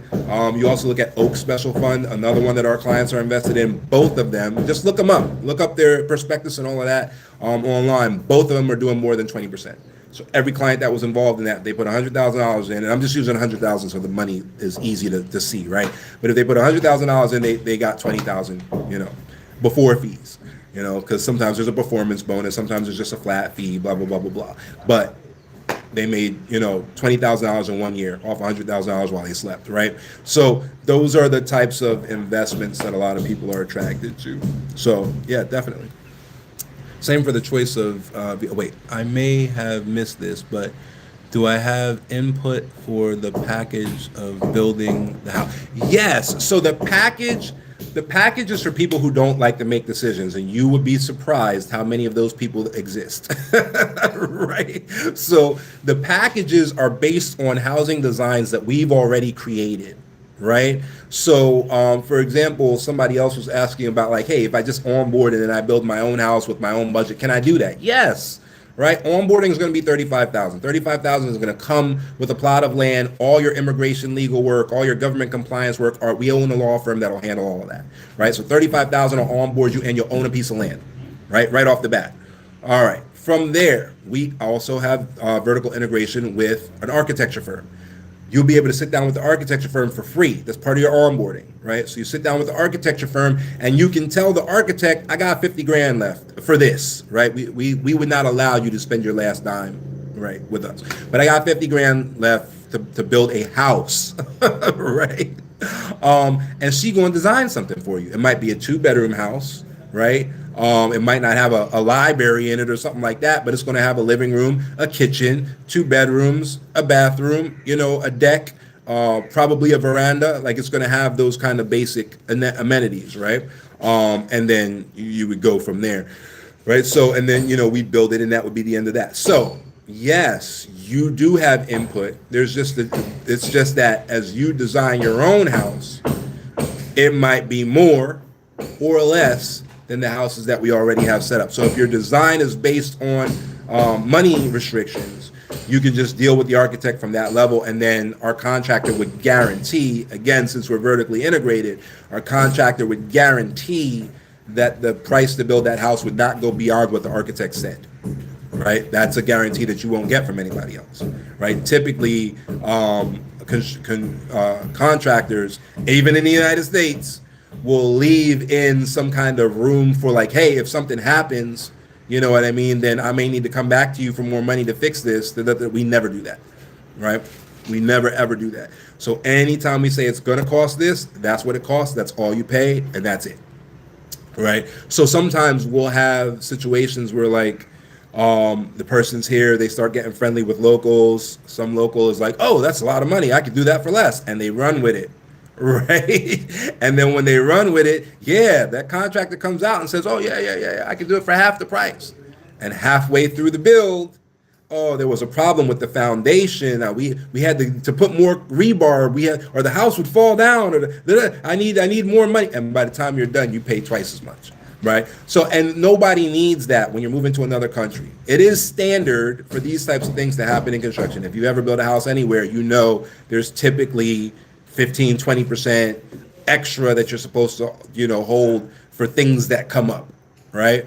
But it just sucks to have to do that when you're going to another country. So we've said that's why we vertically integrated, so that we know and we're keeping control over everything. Nobody's stealing anything, and we can guarantee those prices. So yeah. Yeah, for sure. I mean, the bonds open every month.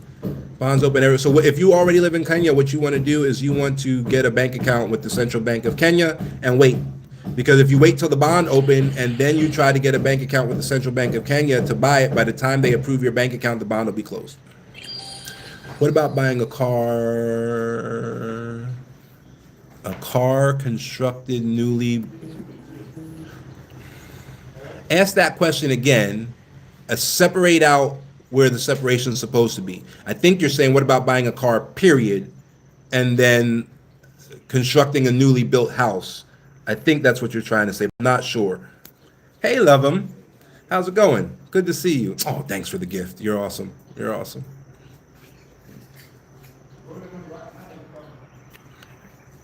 It's telling me I can celebrate you. There you go. There's the celebration. Thanks, love 'em. I mean, like when these, yeah, okay. I like the guarantee. We do too. Sometimes it's a pain in the butt because things do happen, and then we pay for it out of our own pocket. but we do too. It just makes things easier for our clients. And typically, our clients are with us for 7 years because that's how long it takes to get citizenship. So typically, we're on the same team for the next 7 years. So it's just good business to make sure you're good.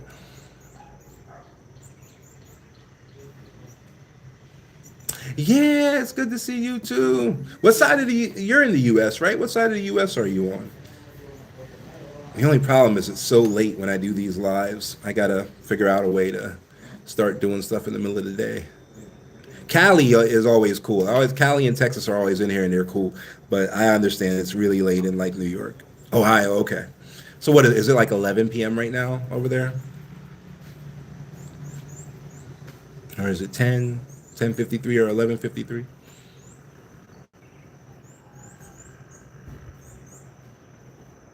Sorry, I was using talk to. Yeah, I'm with you. I do that all the time. Buying an already constructed house. Okay, so that's a great question. Typically, here's what happens when you buy an already constructed house. The cultural differences are glaring, right? So what ends up happening when you buy an already constructed house is you may end up with a house where the toilet is a hole in the ground, right? Because up to maybe a decade and a half ago, they had the same type of toilet that the Chinese have, that hole in the ground with the two porcelain plates to step and squat over. We're typically not cool with that. Typically, the shower is a handheld pipe that comes out of the wall directly above the toilet, right?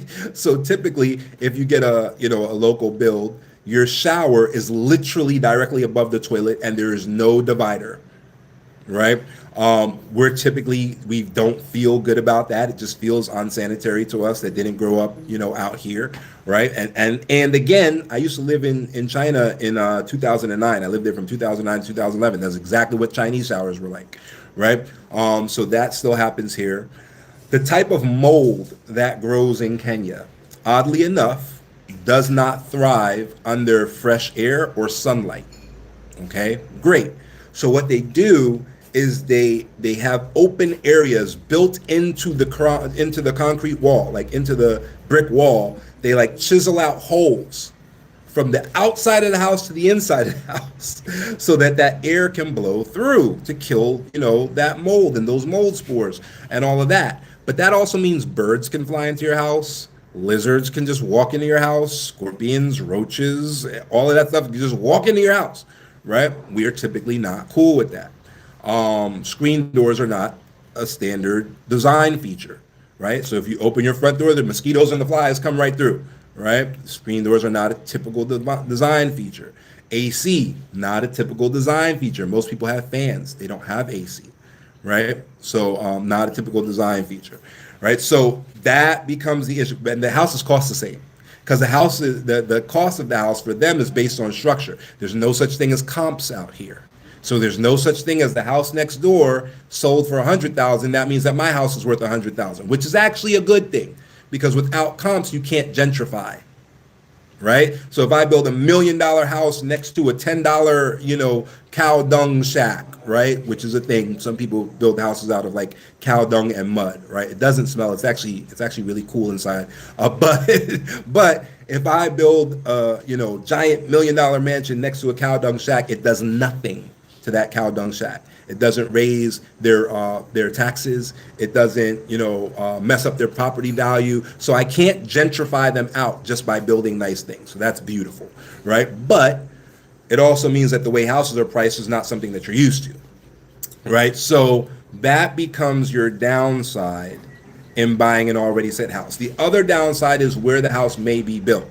You're going to see a lot of things about what do they call it? Service communities. Right, that's the terminology that they're going to use. This is a service community. We mow the lawn for you. We provide the water for you. Right, they have one well that pumps the water to all the houses. Right, we pick up your trash every Thursday. It's a service community. Blah blah blah blah blah. Right, okay, cool. You're going to pay a service fee. It's like an HOA fee. You're going to pay a service fee forever. And they're going to be able to raise that service fee anytime they want. So now you done bought a house and you're still paying rent, right? So those are the things that you got to look out for when you're buying already built, that they may not have the things that you consider to be standard in a U.S. house or a Western house in general in their local design aesthetic, and it's going to cost the same thing or more, right? Typically, building is cheaper than buying anyway. So it's possible that you pay more, you get less, right? Typically, they use septic tanks. We use biodigesters, right? You got to pump out a septic tank. Biodigester, you don't, right? The biodigester, it digests, that human waste and releases it as water, fertilizer, and possibly methane, right? So those are the differences. Is what you get is exactly what you want to get versus you may be getting something that fits the local aesthetic that you are very uneasy living in, right? So, me personally, cold showers, hot water is not a thing. Like as you can see, right? I'm at the beach. These folks are cool with the cold shower, right? A lot of these folks do not have a hot shower, and that's fine for them. For me, I don't care if it's 90 degrees out. I'm not going to feel clean unless I take a hot shower. I can take cold showers too, right? Like if I feel like, it'd be nice to have a little cold shower. That's fine, but that is not my sanitizing shower, right? That's not the shower I'm taking before bed, right? So for me, just in the way I was raised, I need a hot shower. Most of my clients will not argue with that. So that's what we do.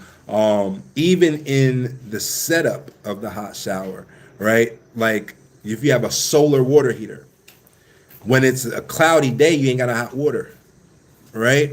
That becomes another problem in and of itself as well. So for us, we have solar hot water heaters, but they have an electric backup, right? The most of the builders here won't spring for that, right? So what ends up happening is when it's a cloudy day and nobody has a hot shower, even if they do have the solar hot water backup, you do because you have an electric backup on your solar hot water heater. And so when there's no solar, you still have hot water, right? Same thing with our people who get the off-grid ready houses. Most of these houses are not off-grid ready. Even if they have solar panels, they have no batteries. So again, if it's a cloudy day and the regular power goes out, you're just screwed. You're just out of power, right? Whereas our people, they don't even notice when the power goes out. Their neighbors will come over and be like, "Oh, the power's still out. Have you called and to Kenya Power and complained that the power's out?" They're like, "The power's out," right? Because their battery backup kicked in. Even the folks that don't want to do solar, they typically always get the diesel generator. It's something that we offer as a minor upgrade. It doesn't cost a whole lot more to get. So they typically always get that, and it's an auto generator. As soon as the power goes out, boom, it kicks on, turns on, you're good to go, right? And so these are the things, these are the differences of when you're dealing with a builder that come from where you come from and expects the exact same things in a house that you expect, then you have a better outcome versus like, oh, there's a house that looks nice on the outside, let me just go buy that. Then you get inside and there's not even a toilet in the house, right? There's just holes in the ground that you're supposed to squat over, right? So that's the difference. Hopefully I thoroughly answered that question. Is this YouTube? I think it is YouTube. YouTube, I think you're dying. I think that device is dying. So I don't know how much longer we got on the YouTube side. Looks like I'm at 5% over there. YouTube, you might get cut off. No problem there, Dr. Rhythm. No problem. You're most welcome. Good to see you, Problem. Hope all is well with you. All right. I am open to a few more questions. Let me see if I can plug YouTube in. Give me 1 second.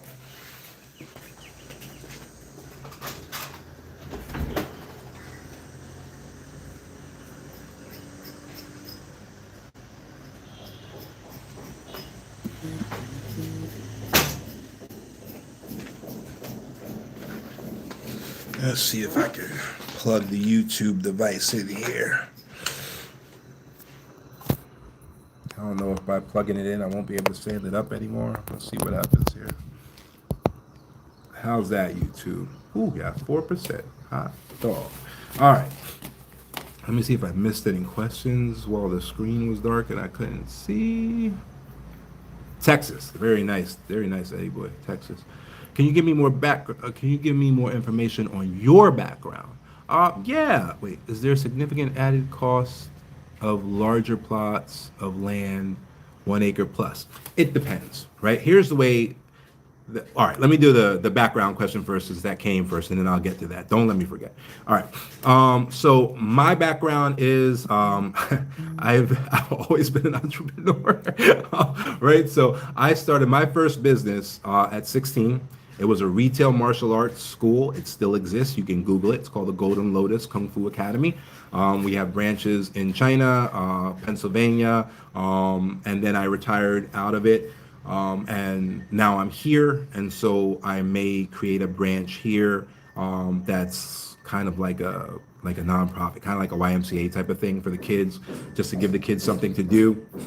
My instructor is in China, which is why I had said earlier I lived in China for a few years. Excuse me. And is also why we have so much connections in China as far as being able to buy supplies directly from factories. I speak Chinese, and so. My martial arts instructor may also be coming here to help me go ahead and start up that program for the youth. So that's where I started. The first location we were at was a YMCA. I was 16 years old. I didn't tell them that. I was always a tall guy, so they thought I was old enough. So I ran that program at the YMCA for a couple years. By the time I was 18, I opened a retail location in Reading, Pennsylvania, That was 447 Schuylkill Avenue. You always forget that. You always remember the address of your first business. And then we opened our like a first official location at 12 South 4th Street, Hamburg, Pennsylvania. Right? And so that business ran for 5 years. I made all my mistakes in that business, but that business paid for everything. So I was kind of lucky in that regard. When you're an 18-year-old and you create a business, it's not making you a millionaire, but it's paying for your car note, it's paying for your apartment, it's paying your girlfriend's car, you know what I mean, and all of that stuff. You feel like a pretty big baller when everything's covered, right? And you're only working 2 days a week. You got a kung fu class on Tuesday and a kung fu class on Thursday, right? So that's how I started. Got into law enforcement, didn't like it, left law enforcement, went to pre-law school at the community college, so at the community college for criminal justice, which can be used for pre-law. Got done with that, worked at a law firm called Mogul, Spidell, Bob, and Kirshner. And I was doing like investigative stuff. So like if somebody had a claim, they were the law firm that represented the city. So if somebody had a slip and fall claim or something like that, I was like the investigative agent. Would go out there and tape record them and see if they were dancing at the club, and all of that. So went through all of that. Luckily for me, that law firm was very intensive in trust funds and estate law. Right. So I was able to really get a good grasp of that, moved to China, lived in China for some years, studied under my instructor to get to the Grand Master level, did all of that, came back. And because of what I saw in China, I became hyper fixated on being able to offer opportunities to my community, to build generational wealth, to build businesses, and to kind of to grow in the way that China was growing. So opened up the Diaspora Freedom Initiative. If you go back in time and see some of the first stuff we were doing grant writing for underserved communities. We were hooking up underserved communities in the system for access management, which is how you get not grants, but government contracts. We were doing structuring, so being able to get people in underserved communities, trust funds, being able to have operating companies that were owned by holding companies and setting up their businesses properly. And then it just dawned on us that, the Chinatown structure is the right structure. It's what every single minority group in the United States uses to gain political power. So there's a little Havana, there's a little Tijuana, there's a Koreatown, there's a little Tokyo. All of those places exist. And they were all burnt down, just like Black Wall Street, which is the number one excuse. Oh, we build that, they'll burn it down. Remember Black Wall Street? Remember Rosewood? All of them were burnt down. They stopped being burnt down when they connected their economy to a foreign GDP. The first Chinatown, if you look up the history of like Chinatown in LA, it's burnt down, I think, 7 times, right? Because they weren't connected back to China initially. When they connected themselves back to China, that's when they stopped getting burnt down. And China was nothing at that time. If you go back and look at the abilities of China at that time, the GDP of China was lower than any African country at that time, right? Every African country had a better GDP than China at that time, right? So it's not about how strong the country is. Look at little Havana. Cuba is like nothing to the United States, but it's still protected from being burnt down because it's connected to a foreign GDP. So it becomes an international incident, right? And so that was the soapbox that we were on. We were trying to get people to build their manufacturing in Africa, connect it back to whatever our version of Chinatown, whether it be Africa Town, whether it be Gullah Geechee Town, whatever, right? Doesn't matter what it's called. It matters that we're using the system that has 100% success rate in American history to raise minority groups, out of not just poverty, but out of having no political clout, no political power, right? And so that was our initial focus. Was getting that going. It was an incredible undertaking. Very, very, very difficult. Quite frankly, very disheartening amongst our own people to hear the kind of excuses and the kind of stuff that popped up from that. And so it's still, what we do, but we're just waiting for the people to catch up. We're waiting for the people to act more than they talk. And so we have a real big issue with that. We have a real big issue with the get it out the mud mentality, or the get it out the dirt mentality. I know, like, where I lived up in Philly, it was get it out the dirt. Then I went down south, they talk about get it out the mud. And so no one else does that, by the way. No one else cares about that, by the way. That's 100% one of our tropes. And so we're waiting. We're waiting for us to get to a point where we can really, really expand and blow up the same way that China did. China currently has lifted its entire population out of poverty, which is something that, historically speaking, as far as in written history, has never been done before. They're really crushing it as far as lifting their own people up. And I was really privileged to be living there when that was happening. So I came back with, like, the proof of concept. And it really, I guess that's what was missing amongst my own people. They hadn't seen the proof of concept. So it's a real significant uphill battle, unfortunately. But yes, that's my background information. Hopefully I answered your question. All right. Is there a significant added cost to larger plots? Okay. So the way that works, the larger plots, it depends on where you are. So right now, can I don't know. Maybe not.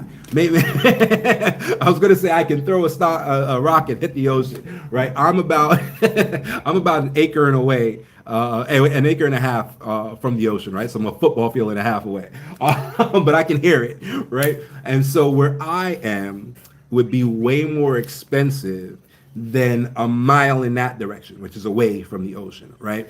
So it's possible to get a larger plot that's the same price as a smaller plot.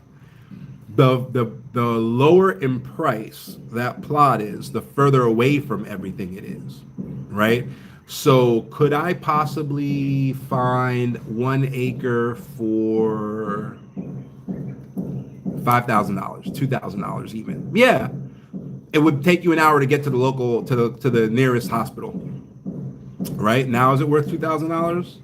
Do you want to do that now? You know what I mean? So that becomes the give and take on the property prices. That's what people don't talk about, right? So especially the scammers. So they'll just be like, "Oh, you can get property for a couple $100." Yeah, sure you can. Yep, in the middle of the desert, right? Like, literally, right? So it depends on how much stuff you want around you, right? Now, where we are right now, I can walk to an American class hospital. Right? I don't even need to get in my car, right? The farmers markets and the grocery stores all here carry organic produce, right? There's 3 of them within walking distance, right? There's beach resorts.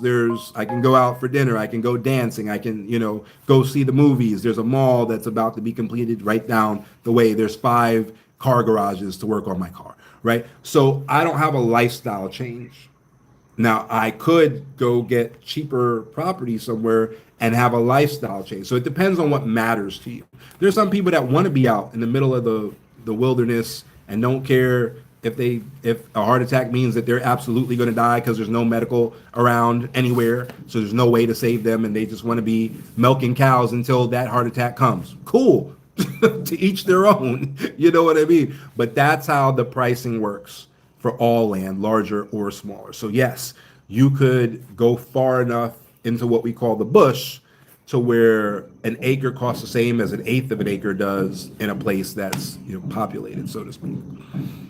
All right, let's look for the next question. Wow, thanks, Problem. I didn't see any of that stuff you were doing, man, because my thing here stopped moving while I was answering that question. Thanks for all the gifts, man. You're awesome. All right. Do you require a discovery call before an initial consultation? No, most people actually don't. Because if you look at the discovery call, we don't solve anyone's problems in a discovery call because you're not our client. So some of our solutions are legal advice. They're legal advice in Kenya, where we own a law firm and can give legal advice, even though I'm not a lawyer, right? I own the law firm, and so I'm operating under the instruction of a licensed attorney, and the licensed attorney is coming on the call, right?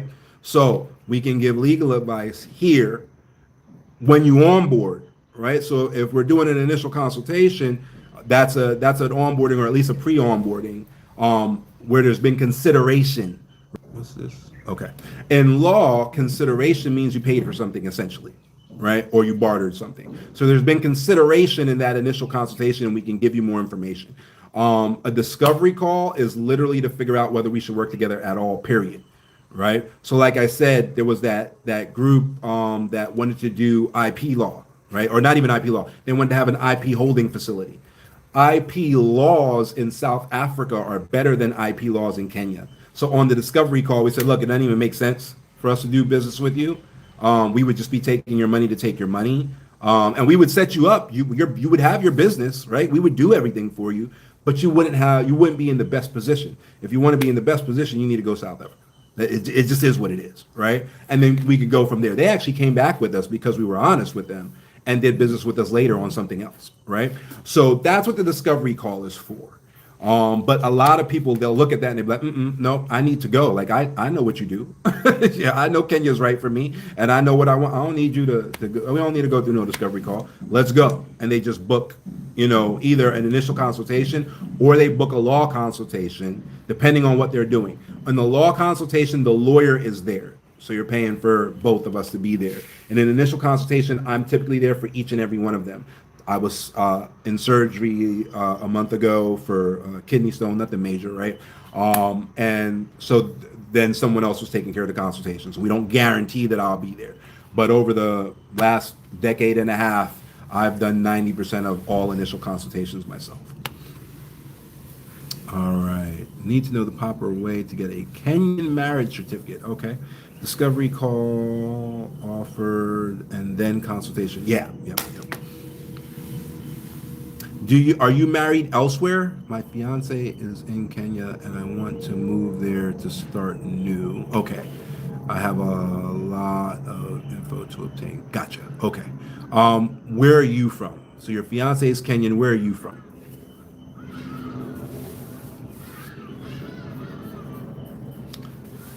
Thanks, Nefera.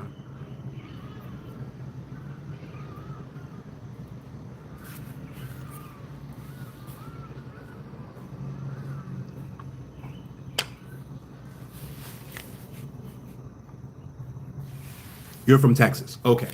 And you want to live in Kenya with your fiance. You don't want your fiance coming to Texas. Is that the gist of it?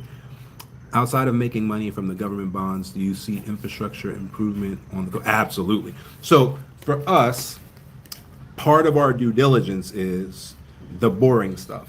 That's where all the due diligence. That's where all the due diligence is. That's why people don't do good due diligence. All right. It's the boring stuff. So a practical example, we sit in the county meetings, and not just the county meetings, we sit in the county finance meetings where they go over 120 pages of boring finance, and they do it in a monotone voice like this. And on Tuesday, we have approved that 100,000 shillings will go to the infrastructure at Mdongo. Yeah, that's how it is. And we sit there for the 4 hours and take notes. And so what ends up happening is we we end up going to where the money is going, which is also where the government officials go, right? So if you got insider information on stocks, that would be illegal. But information on what the government does with tax money is public.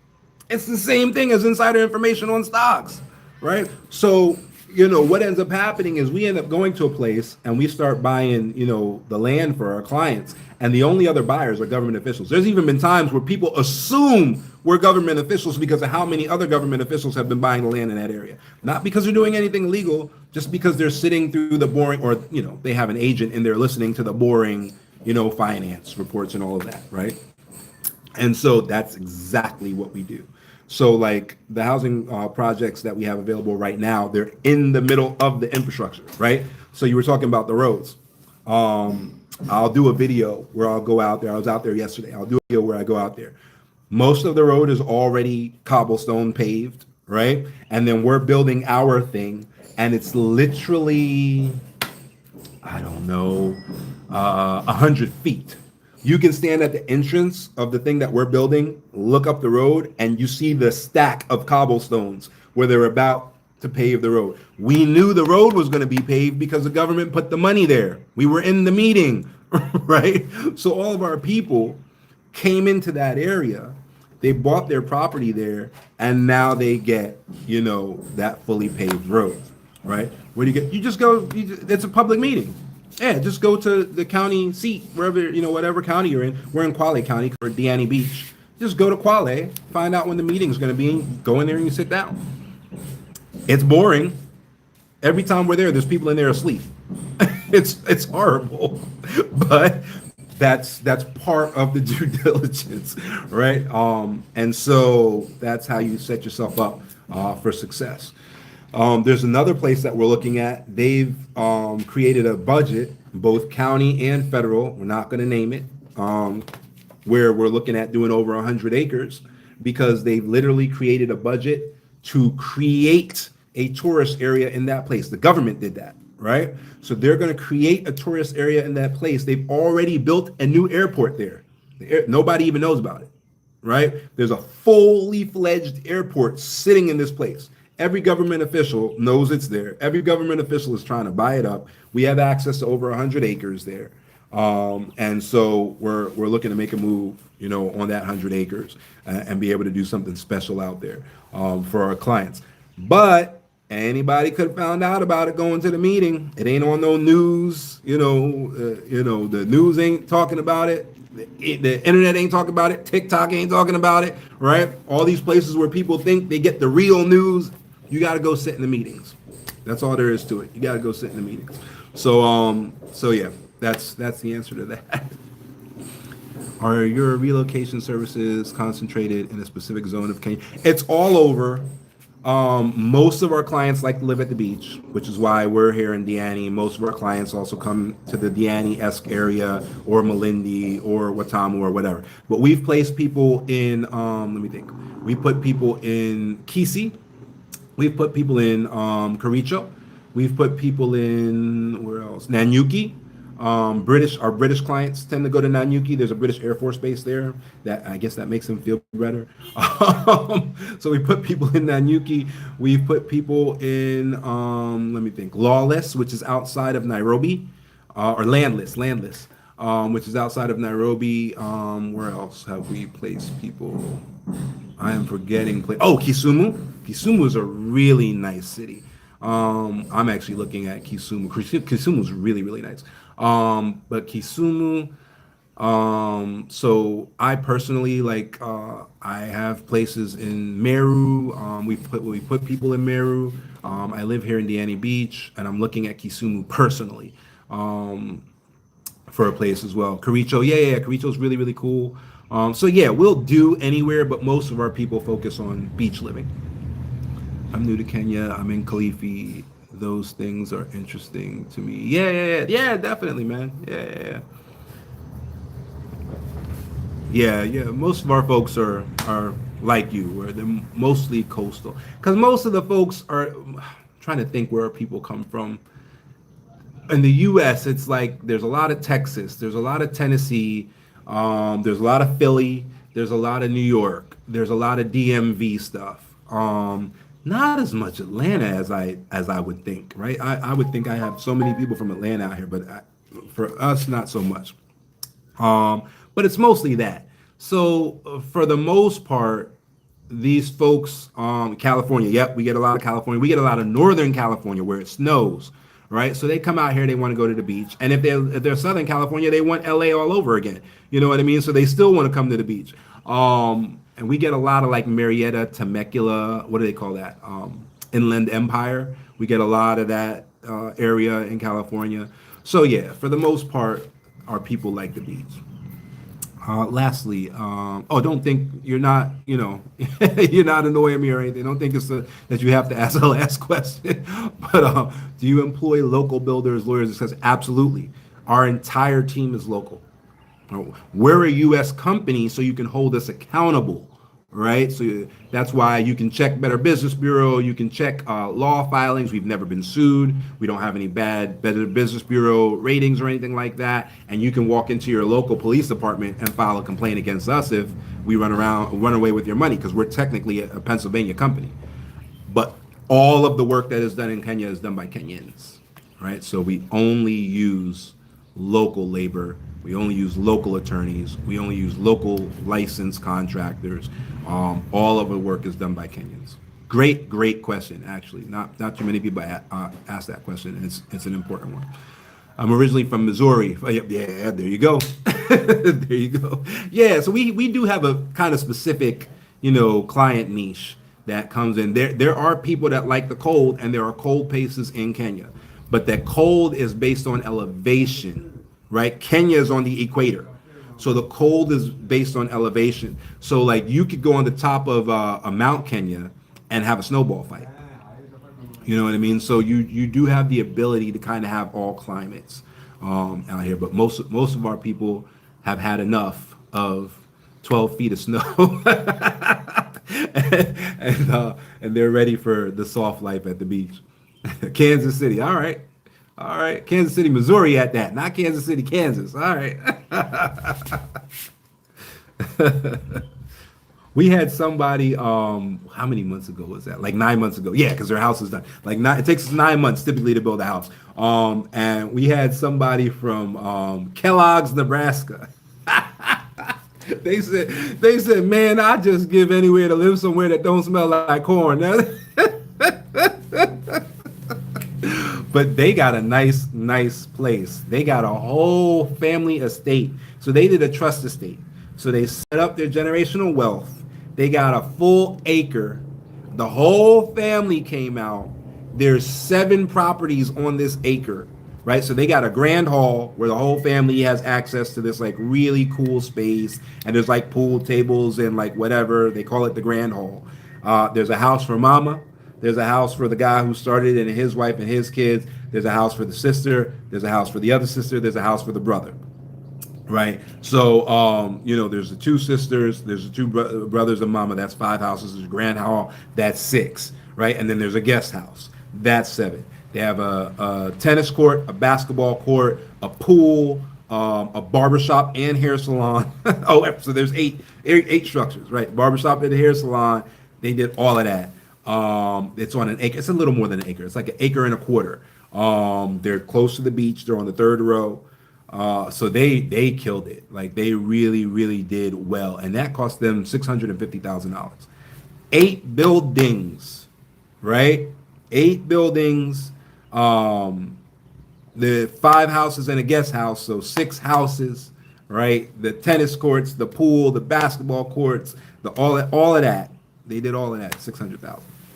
And now they use economy of scale, right? So all of the roof tiles are the same for every house. All of the bricks are the same for every house. You see, so we were able to get discounts in buying everything in bulk, right? So you customize as much as you want. You can customize as much as you want, but customization does have a cost to it. Yeah, I made a Caucasian guy who had acres with 7 houses for each family. Yeah. Absolutely. Yeah, you can definitely do some really cool stuff, especially generational wealth wise, and like just make things start happening. And so your generational wealth never benefits you. Your generational wealth plan always benefits the next generation or so. And so when you do that properly, your kids are like set for life. It doesn't benefit you at all because you need to compound over time. That's the secret to generational wealth, right? And that's why generational wealth is guaranteed, right? The secret to it is compounding. Now, the secret to keeping it is education, right? But the secret to making it is just compounding. You can put $1,000 away, let it compound for 60 years, and you're going to have much more than just a basic 6 figures, right? If you get lucky off of $1,000, you might have over $1 million, right? But if you start with $10,000 and go for 60 years compounding, you will have over $1 million, right? And now that don't benefit you because you probably started at 30, 60 years, you what, 90 something? That doesn't benefit you. But for those grandkids that you set it up for, they're millionaires, right? Now comes the education. But you're not teaching them nothing. You probably ain't there anymore. Let's just be real with it. You probably ain't even there anymore. So who's teaching them? When you set up the trust, you use something called a trust deed, right? The trust deed controls what the trust is allowed to do, whether you're alive or not, right? So you make it a requirement of being a beneficiary that you have to go through certain educational modules, right? Where you gain financial literacy, where you gain stewardship, right? Stewardship is huge because stewardship is how you continue the family dynasty, right? So all of these things are just built in, and you do that with a professional that knows how to do it. And then that trust just compounds and compounds and compounds until it's time to start handing money out. And then under the Kenyan system, for every beneficiary of the trust, they can get 10 million a year tax-free, right? Most Kenyans don't even know that, but that's a Kenyan law under the Family Trust, under the Perpetual Trust Act is the name of the actual law, right? But if you use a family trust specifically, every beneficiary of that trust can get 10 million distributed to them every year, tax exempt, right? So that's part of the strategy. That's why the trust isn't in Nevis or Nevis rather, or the Cook Islands or whatever. Now there are trusts that should be in Nevis and there are trusts that should be in the Cook Islands, right? But your family trust isn't necessarily one of them.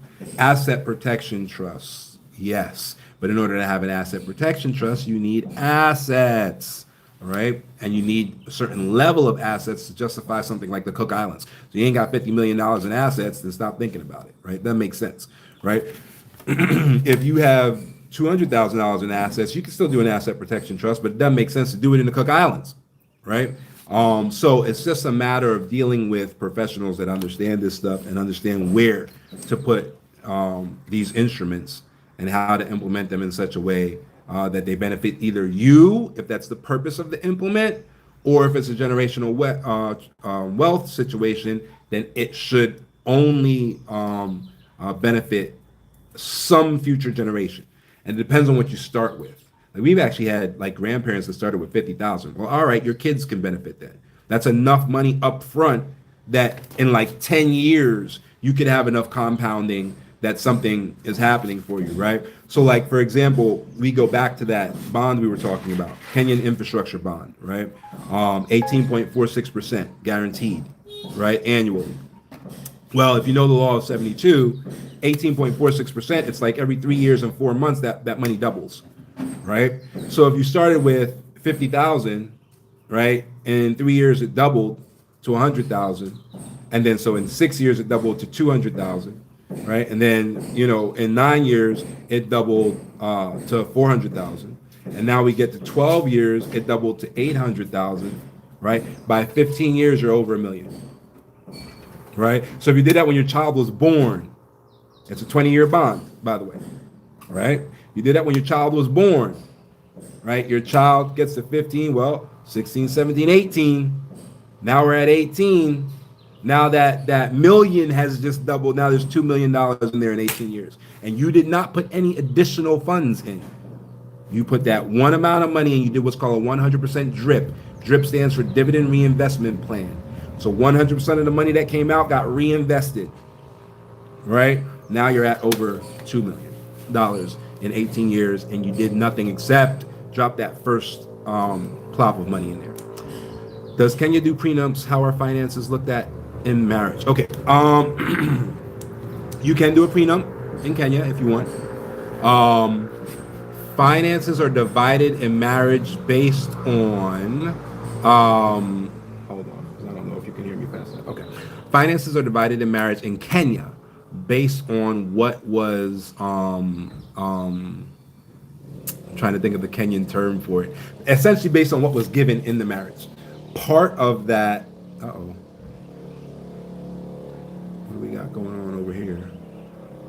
Somebody just got dropped. I think Facebook just went down. All right. they're based on what was put into the marriage. That includes children, right? So children are like a value point in making that determination as like how the splits work. Typically, you get what you came in with, and then everything after that is set up to, yeah, it's kind of contribution. They have like a legal term for it. I just can't think of it right now. And the reason why I can't think of it right now is because it doesn't necessarily apply to me. Trusts are better than prenups when they're done properly. So a couple things. There's typically what's called a 2-year seasoning period, right? So if you get a trust set up in response to an engagement, you might have an issue there, during judgment. They might say like, maybe the trust is a sham trust. That's why you always want trust set up as early as possible. My trust predate my marriage by a very good amount, right? So anything in my trust doesn't belong to the marriage at all, period. That's the end of it. Anything that's in the trust, which the trust owns a lot of my companies, or different trusts. I have multiple trusts, but trust own a lot of my companies. And then those companies own a lot of my properties and stuff like that. So even if it came down to like the US version of child support, right? It's possible that the companies owned by my trust have been paying me minimum wage for the last 20 years, right? So on paper, it's possible that I've been making minimum wage for the last 20 years.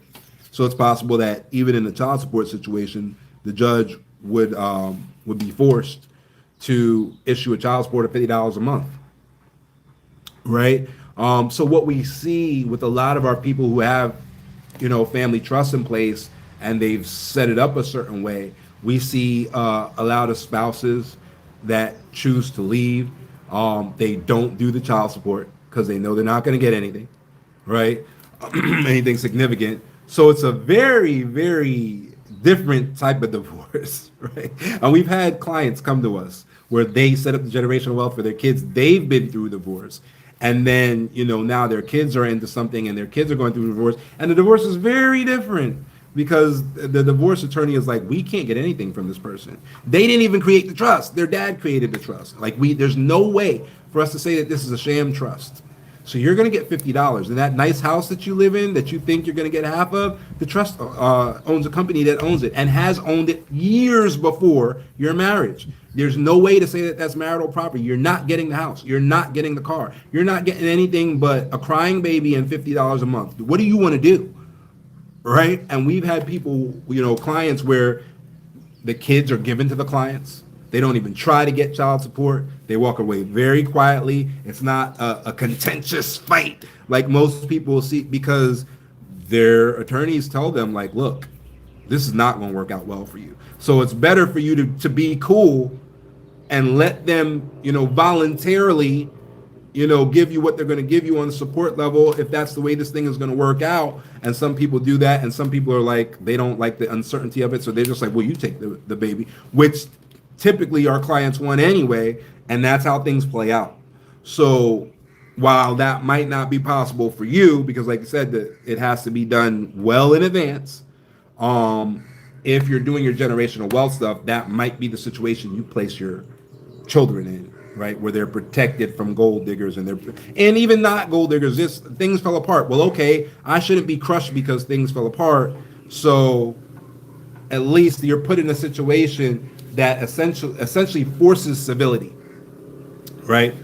So that's, the situation that my kids are in for sure, and that I put myself in early. So I don't too much concern myself with prenups, but they exist. They work the exact same way. You don't necessarily need them out here because the distribution of property essentially works the same way a prenup works anyway. So you should be fine with that. But if you want to take a look at it, if you have like a whole lot of assets and you just really want to be really, really sure, then yeah, our lawyers can take a look at it. We do have one lawyer that specializes in family law. I don't have my notebook and need this information. Yeah, no problem. Kenyan trust or U.S. trust? Oh, you mean it's Kenyan trust? So you don't get the same protections if your trust is domestic. Because if your trust is domestic, the domestic courts can just penetrate it, right? In a company, it's called piercing. The courts will pierce the veil.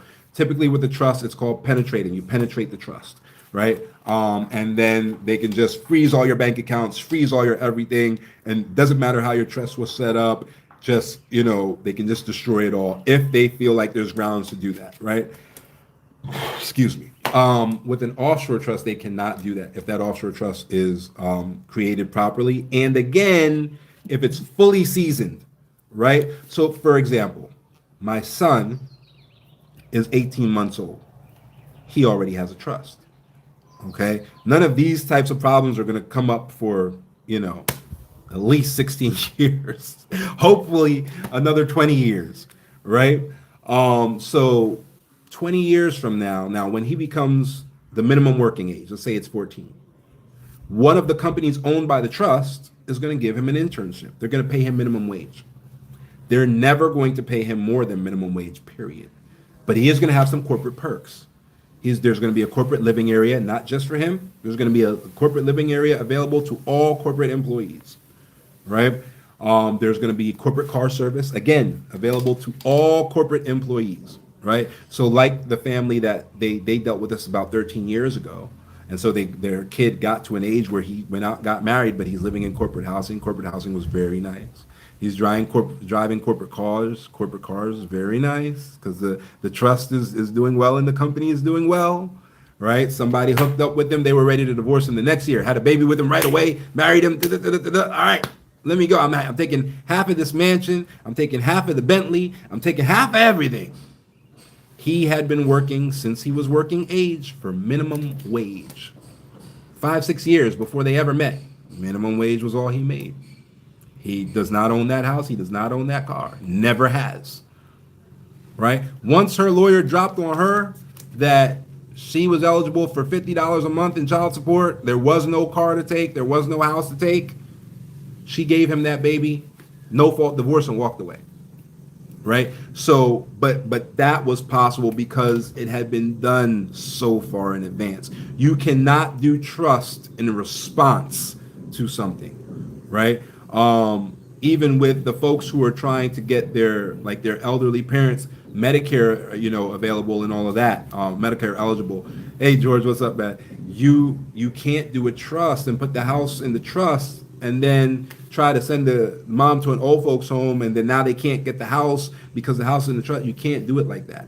That house had to be in a trust at least 5 years prior to them needing that medical support, right? So this is the difference between the communities that really pull this off well and the communities that don't. Planning, right? When I talk about my 18-month-old baby having a trust, Jewish families don't bat an eye. They're like, yep, that's right. And they have access to everything, right? Black people are like, what? That's uncalled for. That don't make no sense. Why are you planning? There's a difference in planning, right? If you plan far enough in advance, you're bulletproof.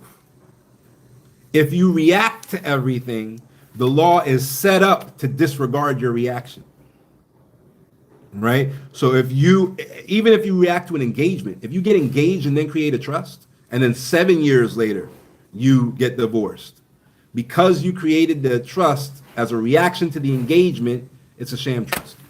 Court can penetrate it, right? So back to the question of Kenyan versus U.S. If a judge decides, you know what, I'm going to penetrate the trust, you need to go to the trustee and tell that trustee to liquidate everything in the trust. Looks like the value of the trust might be $1 million. Liquidate everything in that trust and give this person that $1 million who has won this judgment against you. You would go to the trustee, and you're not the beneficiary, mind you.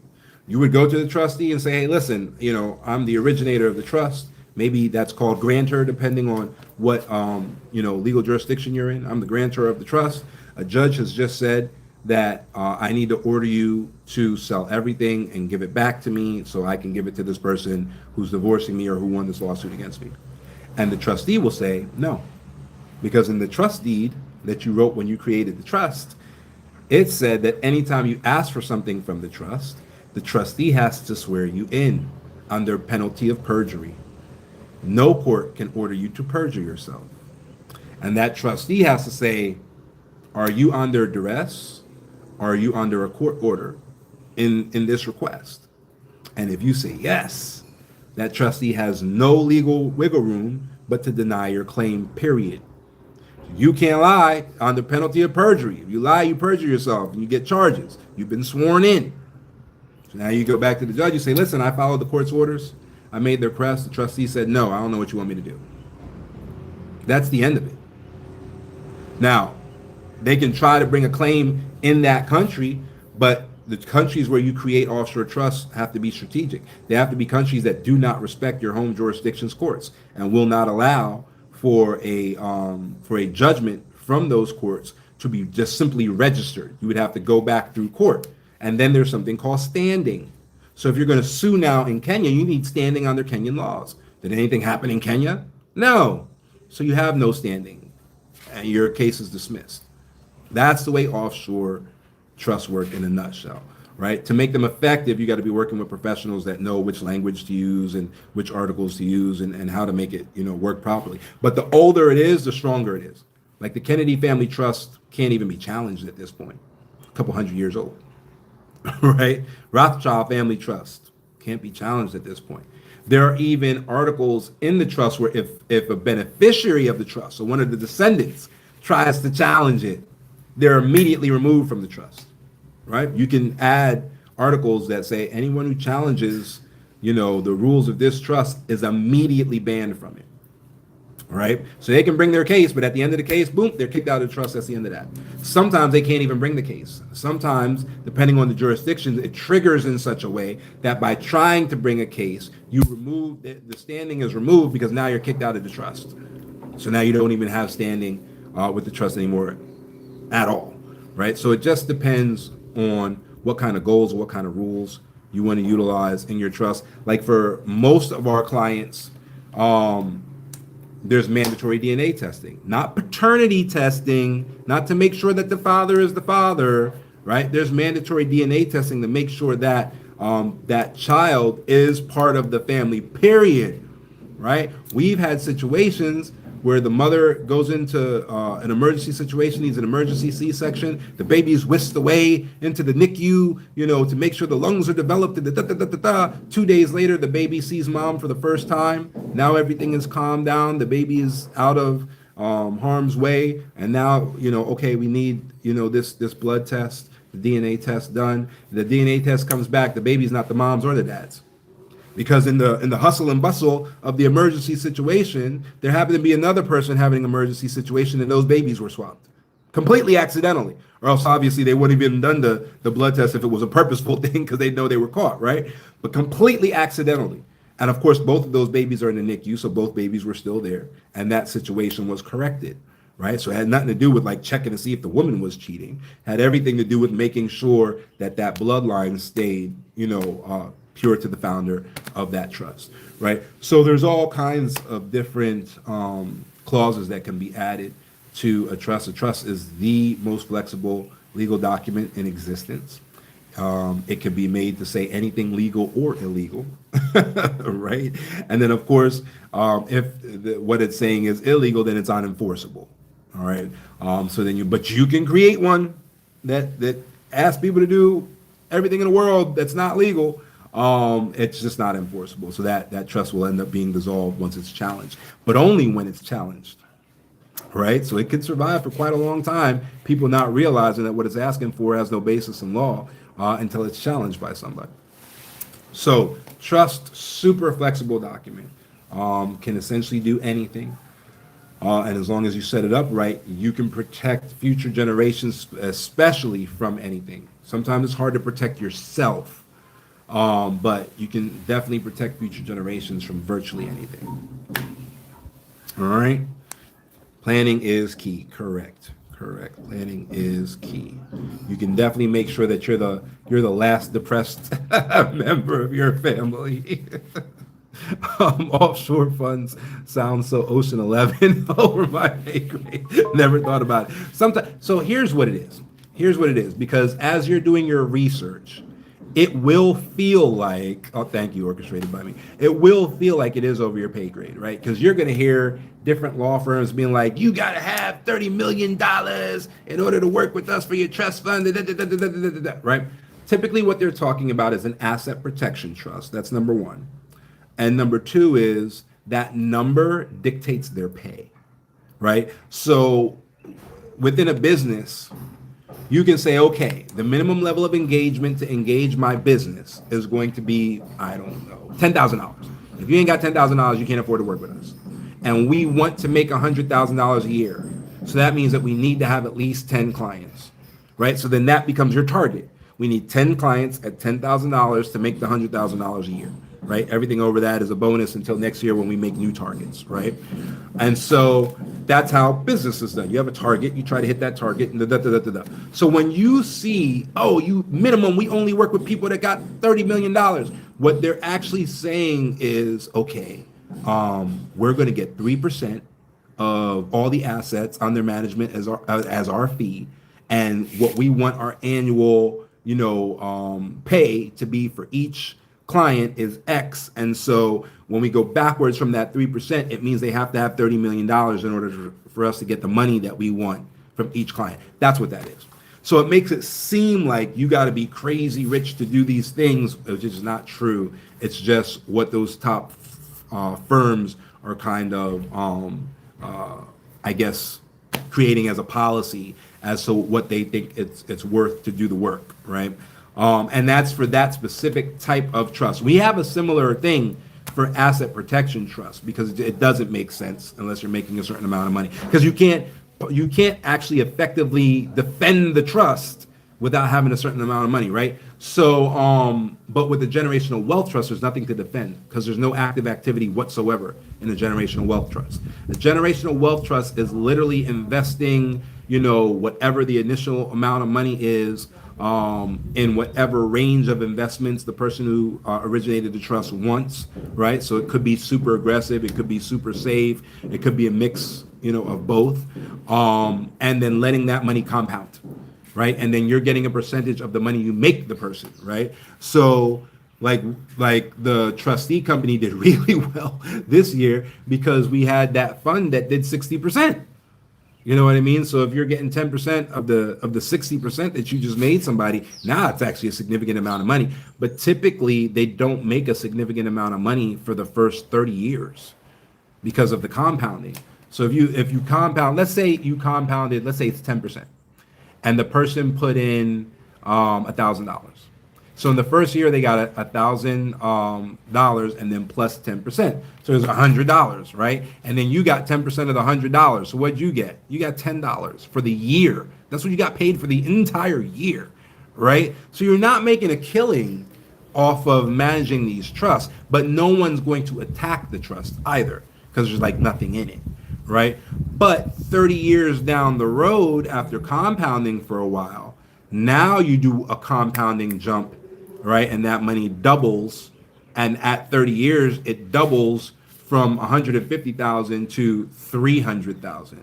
Now you're getting 10% of that additional 150,000. Now you're starting to make money, and rightfully so, because you went in through the trenches with them folks and made nothing, for a very long time. And now when they're making big money, you're making big money, and so that's how that works. So you don't need to have that huge amount of money up front. Do you foresee the government implementing that 18.46% exempt deal again? So the exempt deal is based on it being an infrastructure bond. That's what makes it exempt. That happens all the time. That particular bond can reopen, and that percentage is set in stone. So when it reopens, you get the time that's left, right? So you don't get a whole new 20 years, but you get the time that's left. But there is a possibility that bond would reopen, and you would be able to get the 10 years that are left or the 15 years that are left or whatever, right? So that's why you just have to look, because every month a new one comes out. So you just have to keep your eyes open. When you see infrastructure bond, people's eyes light up, right? So the last time there was an infrastructure bond, the government was asking for, I forget how much money, maybe, I don't know, maybe 60 billion, right, in bonds. And because it was a tax exempt infrastructure bond, people bid, I forget what it was, like, 180 billion or something like that. So I think they took 70. They took more than they wanted, but not everybody, they gave some bids back. So you're not guaranteed to get the bond either because people want. Now the world knows, right? At first, nobody knew about it, but your institutional investors know now. So now Wall Street knows that it can take a bank loan, and so can you, right? Like we have clients that have credit scores of like 820 sometimes, right? So now Wall Street knows, and those clients know that they can take a bank loan at 8% interest, buy the bond, take the payout. The payouts come out twice a year, so you don't have to wait a full year to get the payout. Payout comes out every 6 months. And so it's half of the 18.46% every 6 months. So they can buy the bond. They have an 8% interest rate because they got an 820 credit score, or they're an institutional investor. They got a 4% interest rate because they're the Bank of America, right? They can take a loan, buy this bond at 18.46%, and literally make money on debt, right? Because they're making 18.46%. They only got to pay back 8%. They're making 10.46% yearly on somebody else's money, right? That they loaned and they're paying back, based on the spread between the return on investment. So that's a very significant bond, right? And so where do we look for bonds? Central Bank of Kenya. You go to the Central Bank of Kenya what is it? Government websites have a different one. Company.ke is .co.ke, but there's a government one. Try just .ke. I can't think of the government one right now. But try just .ke and see what happens. Maybe I shouldn't ask this on the live, but do you trust Nigeria's bonds? You can't invest in Nigeria's bonds. To the best of my knowledge, this may have changed, but to the best of my knowledge, you cannot invest in Nigeria's bonds as an individual. So maybe look into that. And if somebody's offering you them, definitely double check the research. To the best of my knowledge, you cannot directly buy a Nigerian government bond the way you can a Kenyan government bond. And that kind of goes back to what we were saying earlier about not all companies allow this type of access to their bond market. Sometimes you need their passport, or you need, their version of, Schwab or JD, Diamond, where you have like a stockbroker buying for you. Well, now you're paying their fees, right? So definitely make sure that you have direct access. I don't think you do. I'm almost positive you don't. Yeah, definitely. There's a lot. Everything's a risk. In investing, it's always a risk. But when it comes to bonds, it's as safe as it gets. I don't think there's any investment expert out there that would argue with me that in the public sector of investments that bonds isn't about as safe as investing gets.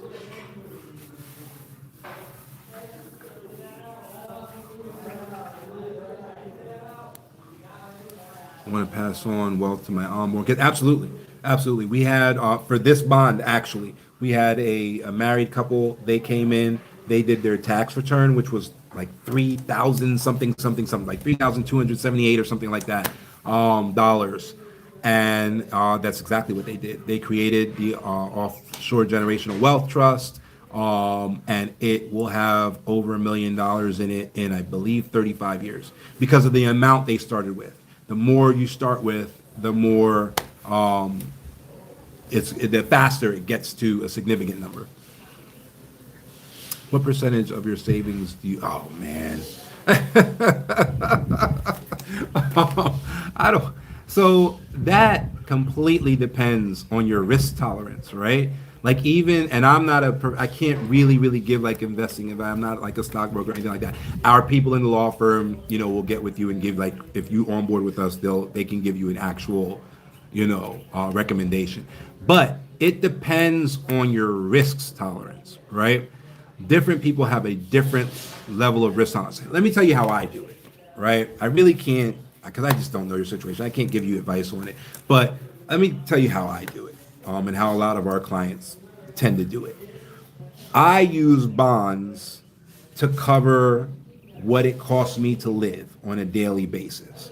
I ladder those bonds to do that, right? I told you a few minutes ago that the bonds pay out once every 6 months, right? So depending on the interest rate and depending on how much money I put into that bond, I can say, like the last bond I bought was like 14%, right? So if I put a million in, that's 140,000 a year, all right? In two payments every 6 months, that's 70,000 shillings every 6 months, right? So what I'll do is, okay, that just took care of 2 months of the year. So I need five more, all right? If I do five more, 5 times 2 is 10. So I do five more, that's 12 months out of the year. If I can live on 70,000 shillings a month, which most Kenyans live on a hell of a lot less, if I can live on 70,000 Kenyan shillings a month, then by doing that, I've just taken care of my needs. I'll be able to eat, I'll be able to drive my car, put gas in the tank, pay for my electric bill, all of that stuff on this money that's coming in every month from the government. Okay, great. Maybe that costs me, I don't know, $70,000. Okay, so for 70,000 US dollars, I've now guaranteed myself that all of my basic needs will be met for the next 20 years. It's not a bad deal, right? And then at the end of the 20 years, I get the $70,000 back, right? So, all right, cool. Now I'm good. Now beyond that, my risk tolerance is gonna be what happens next, right? So I might go in and try to make big money on the stock market. Big money, big risk. I can lose everything. But my basic needs are met for the next 20 years, right? So I can roll those dice now if I want to do that, right? I might want to make big investments in education because my kid's 18 months old. Eventually he's going to need education. Maybe that's what I want to throw big money into and go from there, right? But I have the freedom now to make ad hoc decisions because my basic standard of living is covered. That's how I do it, right? That's not whatever. Some people are like, big risk, big reward. I'm going all in, and if I lose, I'm homeless. Okay, that's your risk tolerance, right? I got a baby, a brand new baby. You can barely talk, right? I ain't doing that. So it's your risk tolerance. Your risk tolerance is what's going to, figure out whether or not you make those big bets or you make small bets. But the way I do it is the way I just described. I make sure all my basic needs are met through 20-year bonds, which allow my basic needs to be met for the next 20 years. Okay? Some might even say count that as 10 because there's a thing that happens with bonds sometimes where they give you 50% of your money back halfway through. And then you keep getting the same interest, but you're getting the interest on 50%. You know what I mean? So now, the thing is, you would get that lump sum of cash. So to me, I don't care about that, right? Because I can turn that lump sum of cash into something else, right? But some people count it as 10. That's fine. For the next 10 years, you're good, right? That's how I do it. You have to choose whichever way feels the best to you for you to do it. Or get a broker. We do have brokers that we refer people out to. We don't have them on staff because that creates a liability issue where they work directly for us. So we don't have them on staff. Our brokers work for banks. So Consolidated Bank, we have a relationship with them where we can offer their brokers up, and we can offer introductions to the brokers of NCBA Bank as well. We have a relationship with them that allows us to do that. So if you want specific, investing advice, we can definitely put you in touch with one of those brokers. But that's the way I do it. I do bonds that cover my lifestyle, and then I play with the rest, whatever the rest might be.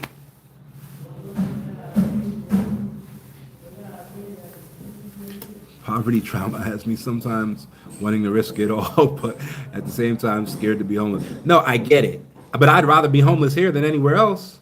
You know what I mean? Like if I'm homeless in Philly, it's bad. I'm digging through trash cans, like it's bad. There might be some like food kitchens or whatever, maybe, but it's a problem, and I'm being attacked, and my safety is at risk, and all of that stuff. But if I had to be homeless, I mean, here I can throw a stone and knock a coconut off a coconut tree on the beach. Beach is public property. I ain't steal nobody's coconuts. They can't do nothing to me, right? I can throw a stone and knock a papaya down at the beach. Public property. You know what I'm saying? I can throw a stone and knock a mango down at the beach. This is public property. You know, I can go out into the ocean and fish, you know, and come back and get some meat. So if I gotta be homeless, this is where I'm doing it for sure. Where homeless doesn't mean hungry. You know, but no, I get it. I get it. Like I said, I got an 18-month-old, so I don't take those risks. You know, maybe 20 years ago, no kids. Maybe I would have took those risks. So I don't knock anybody who takes those risks, but definitely not something that I'm open to doing now. So I make sure that I got that base. You know, as long as the base is good, it's cool. You know, so and it puts you in a position like I'm in a position now. If I don't do another deal, if I don't, you know, make another sale, if I don't do business with anybody else for the rest of my life, I'm good. Which allows me to do really honest business with people, which is why people keep coming back, right? Because I'm not rushing anybody. I'm not starving. I'm not thirsty. I'm not, you know, pushing anybody. I don't need anything. I'm 100% good for the rest of my life, period. So, but that only happened when I moved to Africa. In America, I was paycheck to paycheck. Within a year of moving to Africa, I was 100% good forever, right? So, it just depends on the planning. And it sucked. The first year sucked. Because in order to do that, you essentially have to sacrifice everything for a year. You know what I mean? And set that up properly. But once it's set up, you're golden. You know? So that's the way that works. We even had people that, like, they'll go into debt setting it up, and then they'll file bankruptcy in America. The bankruptcy courts discharge the debt, and they're good for life. They have that baseline for life. And their credit score doesn't matter because credit is not universal. Some people seem to be under the conception that your credit score is your credit score everywhere. No, it's only America. Well, America and Canada. It doesn't go anywhere else. So yeah, they're golden. So yeah, man, just your tolerance, your tolerance and your planning. Tolerance and planning. Plan well. Figure out what your tolerance is. Don't let nobody change your tolerance, because your tolerance is typically a reflection of your thought process. So if your thought process and your investing strategy don't line up, it's not going to go out well for you, right? You could definitely put yourself in a position where you're not making as much returns as you could have made, but so what? But hindsight's always 20/20. You're always going to be able to look back and be like, oh, I could have made more money. Make sure that your risk tolerance governs your planning. Just because I do it one way does not mean it should be the way that you do it. And if you're working with somebody, if you're working with a professional, and they're not learning about your tolerance, like if they're just like, what's your risk tolerance? And they want you to just answer them, they're not actually learning about your habits and learning what your risk tolerance is and asking you questions and asking to see your bank statements and going through every line of your bank statement. What's this? Oh, this is Starbucks. Oh, you go to Starbucks 20 times a day. Oh, okay. All right. What's this? This is the lottery. Oh, okay. All right. That's what you do. And they're getting like a picture of how you are with money and what your real risk tolerance is and what you risk every day, whether you know it or not, and then presenting that to you and then presenting a plan of action to you. Like if you're going to pay for a professional, that's the way that should kind of look. Then just find another professional. You know.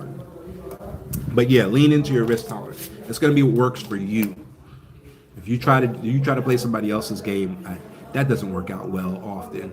It works sometimes, which is unfortunate because then those one-off times get used as the rule, but it doesn't work well often.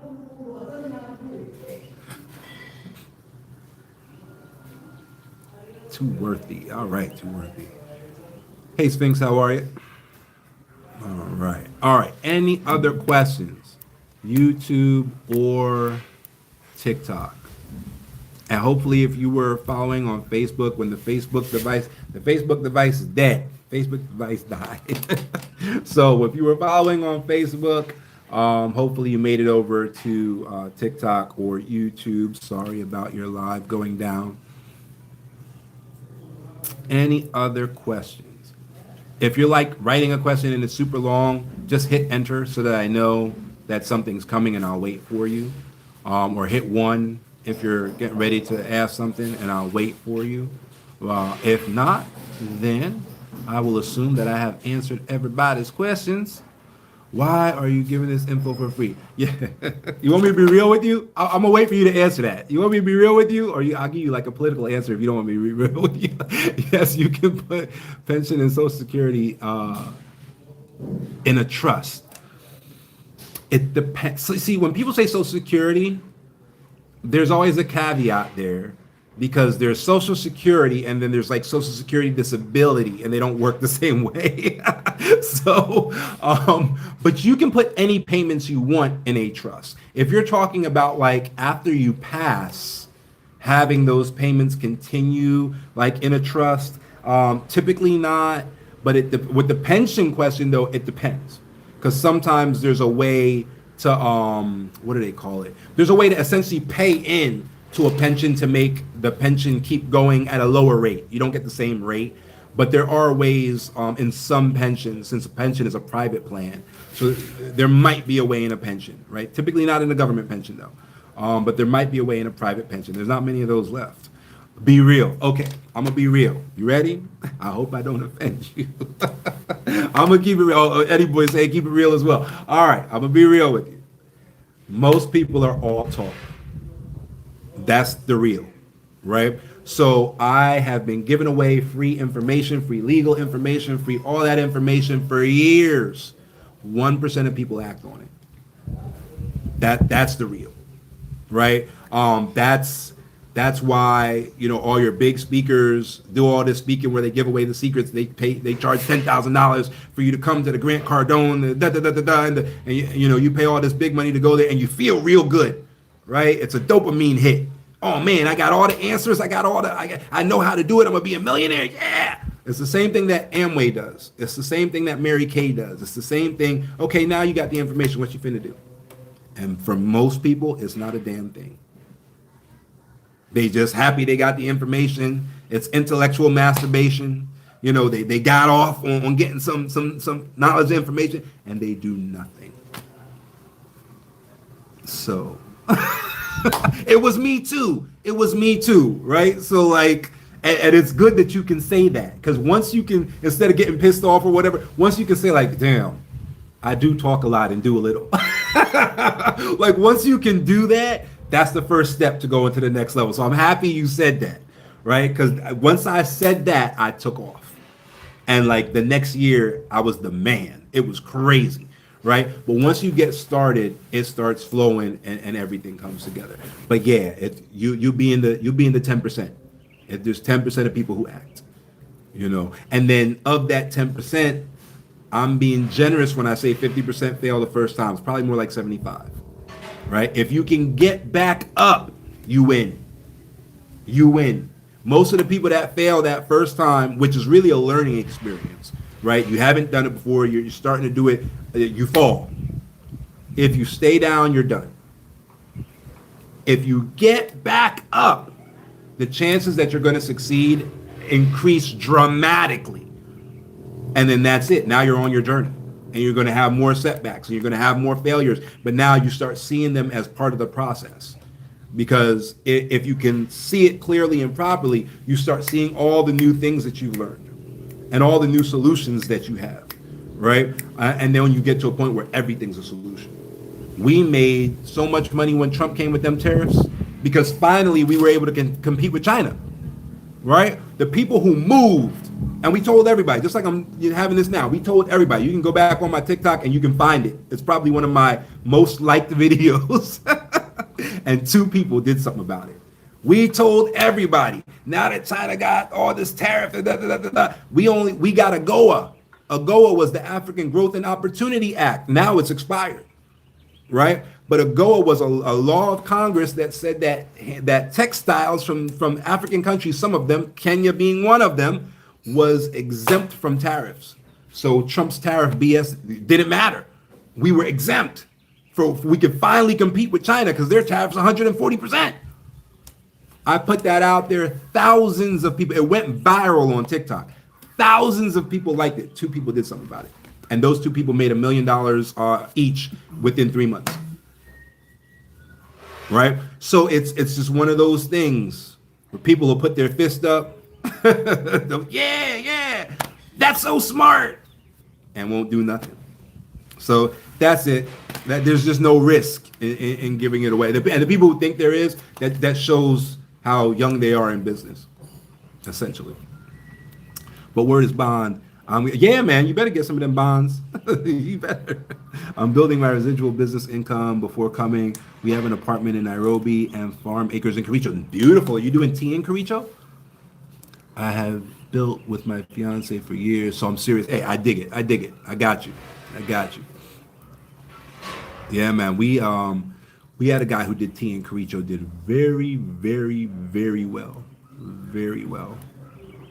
But you gotta, so for both him and the coffee guy, you have to find small businesses that are boutique, that understand the quality of what you're selling, right? Kenyan coffee is amazing. Kenyan tea is amazing, right? But only tea people know that, and only coffee people know that, right? So absolutely, you got to find a little boutique. Like the tea guy found this place in, oh Jesus, I want to say it's Mount Penn, Pennsylvania, and it was Anne's Tea House. There's a little high tea business. And all they do is you come in and you dress up, you know, the girls with the white gloves and the doilies, and they have high tea. They eat macaroons, and there's 6 or 7 different types of beautiful tea from all around the world, right? And so that's the kind of person that understands that Kenyan tea is amazing. And if they can get a direct line to Kenyan tea, they want it, right? We had someone who started with us in Kenya. We only onboard in Kenya, but if you start with us in Kenya and go somewhere else, we'll support you. So they started with us in Kenya. They went to Uganda. They were doing vanilla. Uganda is one of the few places that has AAA vanilla beans, like the highest quality vanilla beans. They sell to a French pastry chef directly. You're not going to get into Walmart. Walmart has buyers. You know what I'm saying? You can't call them and just like whatever. Walmart goes to trade shows. They want 100,000 metric tons in bulk. You know what I mean? Like that's not the play. You got to figure out who your target client is and get directly with them. And then you can use XM to finance the whole deal. You know. What's the name of the African tariff thing? AGOA. AGOA. AGOA, African Growth and Opportunity Act. It's an act of Congress in America. Now it expired. However, there's bipartisan support to renew it. So we're hoping it comes back. I'm sourcing from Kenya now, looking to expand my business and join your channel late. We'll follow. Yeah, no problem, Frenchie. No problem. Kenyan tea is great. Yeah. Kenyan tea and Kenyan coffee, Kenya, Uganda, Jamaica, of course, Ethiopia, the OG Ethiopia, Saudi Arabia, and Colombia are essentially your six big like coffee spots. There are a couple others, just like, you know, a top 10 or whatever. But coffee people know that. You know what I mean? You're not going to be able to go to the giant supermarket and be like, I got these great coffee beans. They're like, nah, we deal with Folgers. You know what I mean? Like that's not Walmart. It's not going to work, right? So you definitely do have to figure out who your target client is for that stuff, but you can make millions. We had there was a lady doing tomatoes and had a deal in Pittsburgh with Heinz, direct with Heinz, and she was shipping tomatoes, you know, to Philadelphia, to go to Pittsburgh, you know, to the Heinz factory or whatever. To make Heinz tomato ketchup, and she was doing like $2 million a year in tomato exports. Crazy. You just got to find your target, and all of those people heard no at least 1,000 times. So you got to understand that you're starting business. You don't know everything. It's not the greatest idea in the world. So what you really need to have is the greatest system in the world. You need the greatest distribution in the world, right? And that's how you kind of can tell when people who are young in business versus people who are old in business, is if they're talking about how great their idea is. Nobody cares. Everybody wants to know about your distribution. How great's your distribution? How do you get it to the client? You know what I mean? Nobody cares about how great you think it is, because the best things don't necessarily win, right? The best operating system didn't win. The best operating system was Unix. Most of you have never heard of it.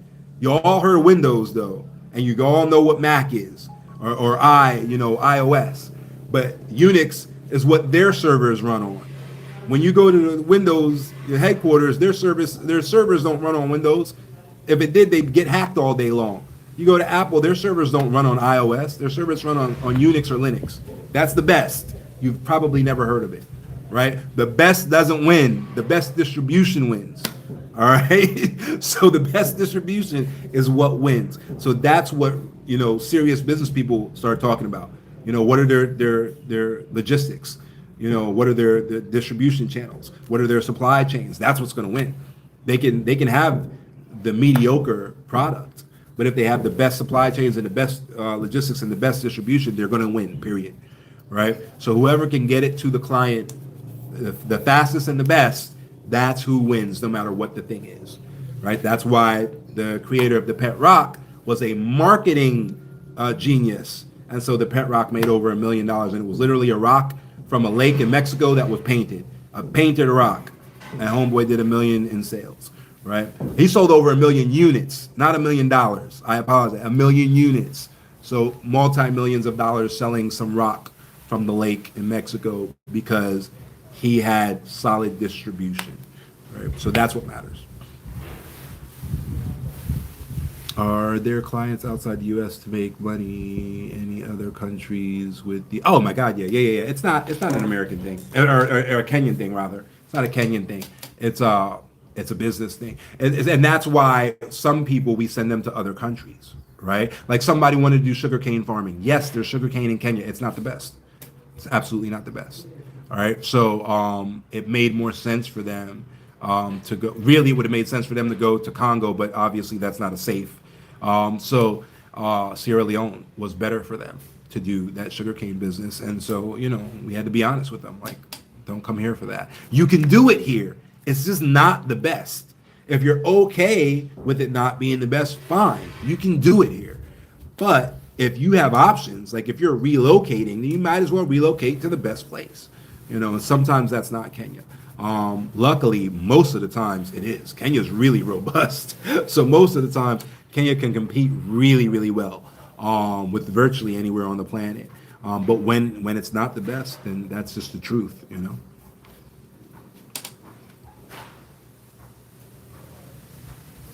Okay. Some comments in this live were filtered to protect the community experience. Okay. I don't know whose comments that was, but whoever was trolling, TikTok didn't allow nobody to see it. Man, full of info. I've been waiting to speak with you for a long time. Glad I saw you. Yeah, no problem, man. No problem at all.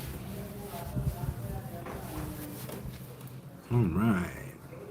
Any other questions from you guys this morning for me? Maybe this night for you. I love Kenya. Can't wait to learn more about you. Hey, not a problem, Frenchie. I try to go live every day around this time. This is really the end of the live. According to YouTube, I've been live for 3 hours. So minus 3 hours from whatever your local time is now, that's about the time I typically go live. Some days I have this 3 hours. I do this because my day essentially starts now, like my business day essentially starts now. And then like some days I'm in meetings all day long. So some days I just got to drop the live and go to meetings. So typically my lives start before my business day starts, which is how I'm able to even have the time to do it. Do I reach your team here? Yeah, you can. Yep. You can reach the team there. You can also send an email. The email address, these are all business accounts. So email addresses and all that should be allowed in the profile of the account. I think in personal, like I have a personal TikTok, I can't put a website or like an email in it but in all the business accounts, the emails and all of that should be in there. So you should definitely be able to reach my team through these accounts, whatever accounts you're watching on.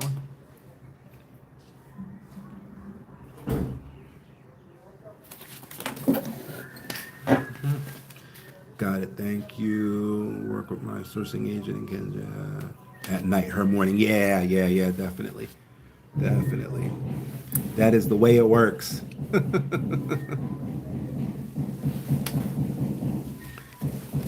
It's even worse when we were in China because it's a 12-hour difference from the East Coast. So yeah, it was bad. It's bad. 8 a.m. was 8 p.m. 12 noon was midnight. All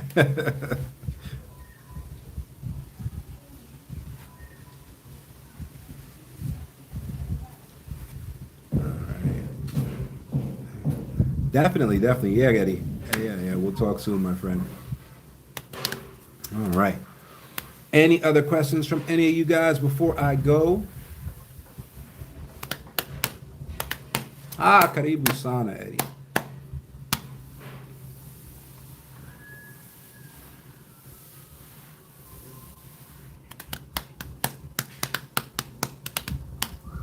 All right, it looks like we're good. Looks like we are all wrapped up. If you're trying to write something, just hit enter or type 1 and hit enter, and I will wait.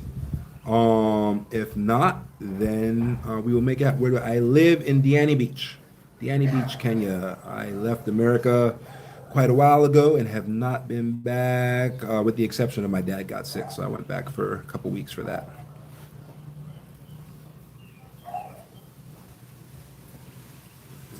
All right. Anything else from you guys? All right, I will get my day started. Thanks for hanging out with me for land. What about land?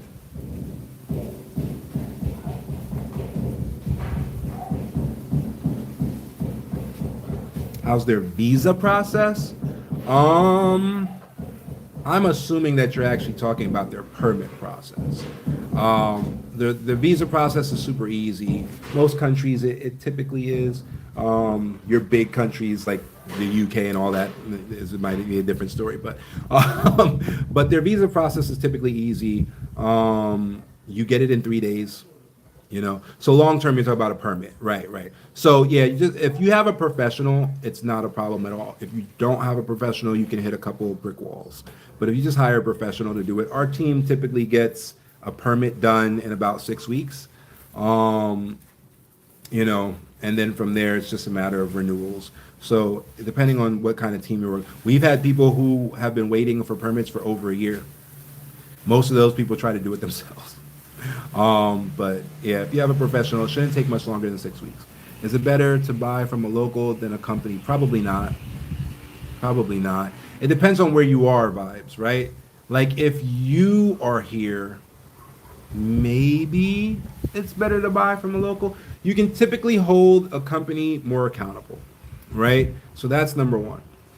Number two, you can do due diligence on a company very easily, right? You can look up their corporate name, you can look up their corporate certificate, you can get a KRA tax compliance certificate on a company. Very, very easy to do. For an individual, how do you know it's not dead dad's ID that they're showing you?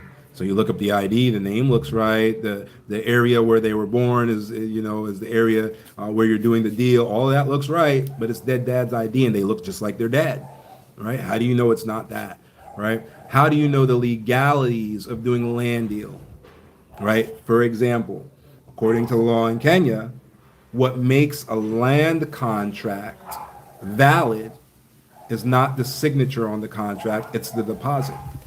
In America, you can get an FHA, loan on a property and put 5% down.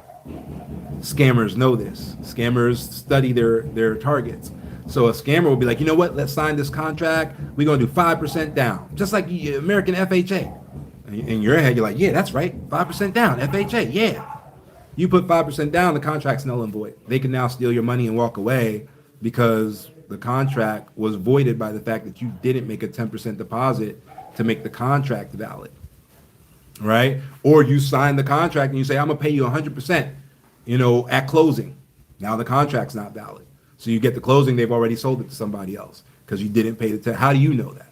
How did you learn that weird, obscure law that you need to pay a 10% deposit to validate the contract? You don't, right? So that's the problem with, number one, trying to do it yourself. Number two, trying to work with just some local random person. What if they don't even know that?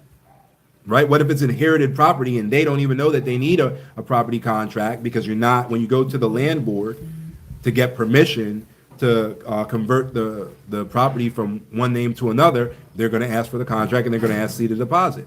They might not even know that. By that time, they've already gotten the money because they've already given you the title deed and let you go to the land board. Well, now the land board is telling you, nope, you're not allowed to transfer this title because the process to get here has been irregular. So now go make a regular process. You go back, you can't find that guy because you done gave him all the money and he went to Tanzania to have a party. So he's gone with your money and you can't find him. And not because he tried to scam you, but because you didn't know how to do it. He thought that he did the right thing because he's never bought land either. He inherited the land. He gave you the title deed, so he's not holding the title deed trying to scam you. You just can't convert it because you didn't know what you was doing, right? So you didn't actually get scammed. You actually scammed yourself, right? And now he's gone. Maybe he moved to Uganda. Maybe he has a girlfriend up there. He ain't coming back, right? So now you're stuck. So that's why it's one of those things. You don't want to go to someone else's country and mess some things up, and find yourself in a position where you weren't even necessarily scammed. You just didn't know what you were doing. And how could you, right? So, it just makes more sense for your lawyers to deal with whatever it is. And then it kind of doesn't matter whether it's a local or a company because your lawyers are going to take care of it. And one of the beautiful things, and again, though, you have to know how to do it. But if your lawyers are representing you, and we always require that the selling party is represented by a lawyer, right? There's a difference in that lawyer drafting paperwork and the lawyer representing you. So that has to be in the definitions of the contract. Because if the lawyer is representing you and the person that's selling you the property disappears with your money and did something stupid, you can get the lawyer because the lawyer can't go nowhere. The lawyer got a law license. The lawyer got a law practice, right? And you can look up that lawyer's law license and make sure that you can do online, personally. So you can do all of that online yourself. So if the lawyer is representing the deal, you can actually go after the lawyer and get your money back from the lawyer. You don't have to find, the person who, messed you up. But if all the lawyer did was draft the documents, which happens all the time, here I'm drafted by such and such advocates limited. That lawyer doesn't represent you. All that lawyer did was draft some documents. It'll say that the parties to the deal are you and the seller. And when the seller messes you up and you try to come after the lawyer, there's nothing you can do. Courts will be like, nope. The courts have ruled, the Supreme Court has ruled that the due diligence is on you. If you didn't do your due diligence, that is your problem. So it just doesn't make sense, to try and go into a foreign country and try to, DIY your way through it. You're going to get messed up doing it that way. So that's what I would recommend in any country, quite frankly, doing all of that. There's a reason why it's real estate law. All law is complicated. We think that doing stuff in our home country isn't complicated because we're used to the process. Our parents went through it. We might have some lawyers that are recommended to us, or the real estate agents are licensed. But the truth of the matter is that the system, you understand the system of accountability within the country. That's what it really boils down to. Because the same things actually happen in the United States. It's just that you can pick up the phone, call the police, and the system of accountability kicks in. You know what I mean? And then eventually you find the person and they go to jail, whatever. Same thing happens here to a certain extent. We have an entire division of our legal team that does that. Goes after, scammers and gets the money back and all of that. But, it's just way harder when you don't understand, the system to begin with. So like just the basics of accountability are missing by the time we get the case. It's a lack of transparency. It is. It's a lack of transparency. You're right. And that's why, we do as much business as we do, because we're an American company. So it means no matter where you are in America, you can pick up the phone, call the cops and be like, hey, this company just, defrauded me. It doesn't matter, where you live in the United States. It doesn't even matter if you're in the United States. The U.S. system is just like that, right? So even our British clients and our Canadian clients know that they can just pick up the phone and hold us accountable. So that's really where a huge amount of our business comes from, is the fact that a lot of our clients have maybe lost a little something before. They maybe been scammed before, and they couldn't hold the person accountable. They couldn't even find them. You know what I mean? Local police aren't doing anything about it. You know what I mean? The police in the country might not be willing to do anything about it unless you fly to the country just to do a police report, and then you got to fly back for court and all of that. So it just becomes not worth it, versus dealing with the U.S. company that you can actually freeze the bank accounts. You can take us to court. You can sue. You can do all of that stuff. You can check Better Business Bureau right now. You can check, all of that stuff right now and see, that we've never had a problem in over a decade, and never will, because we just don't do business that way. So that's the way, you want to look as far as, having accountability and having, transparency in that regard. You want to be able to hold the person accountable. Have you heard of FKC Legal? Oh, maybe. I'm not going to say yes. It sounds familiar, so I think I have. I'd have to go back and check, but maybe. I think they have offices in the U.S. and in Canada, so it's a similar type of thing. But I think I know who you're talking about. Let me double check. The next time I see you, I'll answer. Not particularly. We have a really good referral program. And so folks that want to work with us typically just work through that referral program. Our referral program pays 6%. So, and our average home building client, they build at around 220-ish. So typically what ends up happening is our referral folks get a check from us for like $13,000 for every referral. We had a kid, actually, we ended up doing a ton of Asian business, and we were like, where are these Chinese people coming from? And we had a kid who was part of the referral program. He was going through Harvard Medical. He had lost the scholarship. He was paying out of pocket. He got on the referral program, and he kept referring us these Chinese people who wanted to immigrate to Kenya. We actually miss him. And he was doing like $140,000 a year in referrals, So yeah. He's graduated now, and now he's an oral surgeon or something like that. Makes $500,000 a year doing, surgery. So he's not really a referral partner anymore, but we miss him. Does the referral program come with the work? For some people. So you can definitely do that. It's a contract that we have to sign, but some people are like, okay, look, for each referral, I'm going to make like whatever, $13,000, right? So what we want you to do is we want you to hold $3,000, or on the first referral, hold $10,000 and pay me the $3,000 and then do the permit. So some people do their, not a work permit, but they do their residency permit that way, right? So that way, all they got to do is refer somebody, and that obviously that person has to close out with us. But once that person closes out, they get paid. And then if they want us to withhold some of that payment to cover their own, permit work, we've definitely done that in the past. So you could earn your referral permit. And then same thing, it's 6%. So you can do the math on how many you need to equal 100%, right? So like if you do like the 17 referrals or whatever it is, and you withhold the payment, you can have the exact same amount of money that it takes to build that same type of structure, that same house, and possibly even, get a free car and all that stuff. And of course that all comes with your immigration. So there have been people who have done that. They're like, look, I ain't got it right now, but I'm good at, sales, and which you don't need to do. All you got to do is the referral. But if you are good at sales, you know how to qualify people, because not everybody you refer is going to close out. But if you're good at sales, and you know how to qualify people, and then you have a better, closeout rate. So there's definitely been people who are like, look, I can send you like 20 people who are qualified that are going to do this, and then can I get it for free? Yes, you can. Yeah, your referral fee will essentially pay for it, but yes, you can. So yeah, that option is on the table. Goes back to the plenty of people say it, not many people do it, but yeah, that option is on the table. We've had 3 people who've done that in a decade and a half, so it's rare, but the option is always there. We're always willing to work with people. The issue becomes whether or not they'll do the work, number one, and then number two, they gotta want it. Like this type of stuff, like when you do these types of deals, they really, really, really gotta want it. Yeah. Yeah. All right, guys. Looks like, oh yeah, no problem at all. Yeah. If they're willing to do it, the people who do the best with a lot of people do the referral. As far as doing the referral and letting that pay your way over here, that's the rare thing. But the people who do the best with the referral are typically already real estate agents, because real estate agents don't get paid until the house closes.